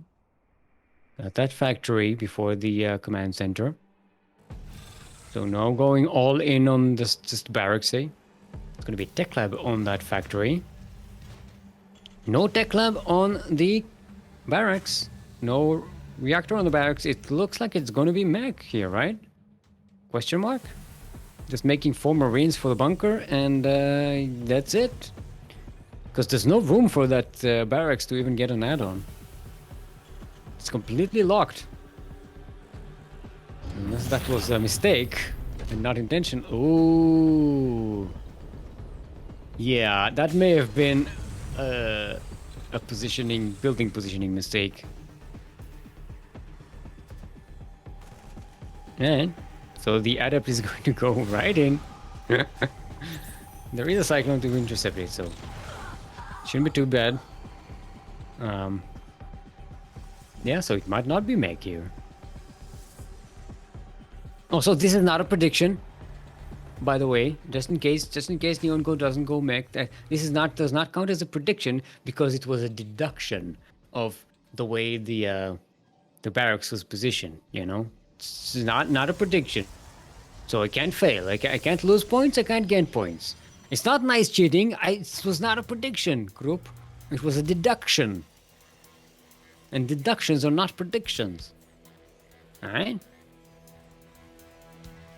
So I'm accepting not getting any points if in case NihonGo goes mech, which is a total possibility. You know?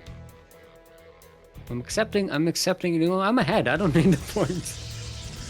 I just don't want to lose anymore. I'm 4-1 in predictions. It's been a while since I was this up ahead in predictions. Actually, no. Last MSO I had a pretty good run. I had like a five predictions. Alright,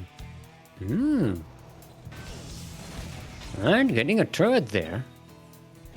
It's a good place for a turret because usually the Protoss will put an observer in that position. It's a nice position to deny scouting from the Protoss. And you see more barracks coming up for NihonGo. So it is in fact going to be Bio. Cyclone. I'm gonna keep an eye on that third base location. Maybe try and come in and intercept a probe that's coming to build it. I'm gonna be delayed for a little bit. Alright, Warp Prism on the way for Matrixx. Blink is about to finish. It almost says Steam is about to finish, but it's not Steam, it's Blink. You know, the Protoss Steam. Actually, no, the Protoss Steam is charged, right? Yeah. Alright. Protoss army doesn't have any high ground vision here. Did the Matrixx just forget the probe or something? Alright, Cyclone gets deaded. Didn't actually kill anything other than that arrow to the beginning of the game. There's the Warp Prism coming up. That can actually give high ground vision so the stalker can blink where they want. It looks like Matrixx is going to try and sneak into the main base of NihonGo. But there's a tank here to defend, but yeah, get Funarad. But there's a blink up. Gonna snipe the tank on the high ground. He's a tank on low ground though. Sniping the add-ons for the factory there. No tanks for you. After this tank, oh, NihonGo just DGs out. That is it. Matrixx wins. There you go. That took me by surprise. That was a bit quick. There you have it. Matrixx, which I believe is a Royal Roader, coming in, managing to win, and NihonGo maintains the runner-up status from last SDO. Very, very nicely played by all of these players today. We had some hype plays here. So it's pretty cool. It's a wonderful tournament. Thank you for joining us. Stick around after the intro because we are going to raid some other StarCraft 2 related channel. So give them some love. Share your passion for this wonderful, wonderful scene. Yeah, our next tournament, our next broadcast, in fact, is what I'm saying. I forgot to open up the calendar. Is going to be the Copa Hyperion, I believe. Get out of here, Discord notification. Copa Hyperion number 16, which will be 10 hours from now, I think. I can't be sure because of daylight saving and sometimes some stuff move, but it should be 10 hours from now. It's going to be Copa Hyperion number 16, which will be cast by Light, VAP, and maybe Milk, I think. Yeah, and of course tomorrow we have the Grand Platypus Open! GPO in chat will give you all the information that is needed to come and watch and or join and play that. It's a wonderful tournament, very hype for the Southeast Asia and Oceania region players. Thank you all for watching. Thank you Kuro, otherwise known as the 16th Squad Sanseki, for being our observer / streamer / caster / productionist / survivor of Steelmold sentences. You can find her on Twitter at 16th Squad S, and you can find me on Twitter at Steel_mold. That is at Steel_mold. Come and at me. And I forgot. I had another. I forgot to post the thingy. I had another informational thing I forgot to post. I'll post it later. And on Twitch, Steel_mold. That is Steel_mold. No. On Twitch it's twitch.tv/Steelmold. This was couldn't even get through that sentence. Twitch.tv/Steelmold. That is my channel right here on the thing, on the Twitch. So come and join me. I'm actually going to start streaming again, because, I'm going to have the time. So come and join me. I'm going to start with Stellaris, which is an awesome kind of roleplay space strategy game. It's going to be fun. It's going to be amazing. I have a special background made. I reposted my my green screen at the back. It's very janky. It's a very ghetto green screen, but it kind of works. Yeah, I made a special overlay. Everything's, it's gonna be great. It's gonna be great. It's gonna be fun. Join me. I'm not sure about the schedule yet, but follow me to get notifications. Thank you, Light VIP, for being the admin today and supplier of the prize money. Thank you, Lord Lokin, for being the supplier of the prize money with 15 gifted subs, 200 gifted subs in total. That was amazing. Thank you, 11, for gifting some subs as well. That was 3 subs, I believe. Gonna need 97 more. No, 197 more to catch up with Lord Lokin. yeah, thank you all for joining. What am I forgetting? Exclamation point Patreon in chat if you want to support us. Subscribe right here on the to the CranKy. Join us on Discord. And that is it. Have a great weekend. For those of you who are of the Jewish persuasion, have a great Passover. Chag Sameach. Yeah, have a enjoy yourself. Stretch your roaches, hydrate your hydras, drain your disruptors regularly. Enjoy this game, get good at it, get good, and prosper. Goodbye.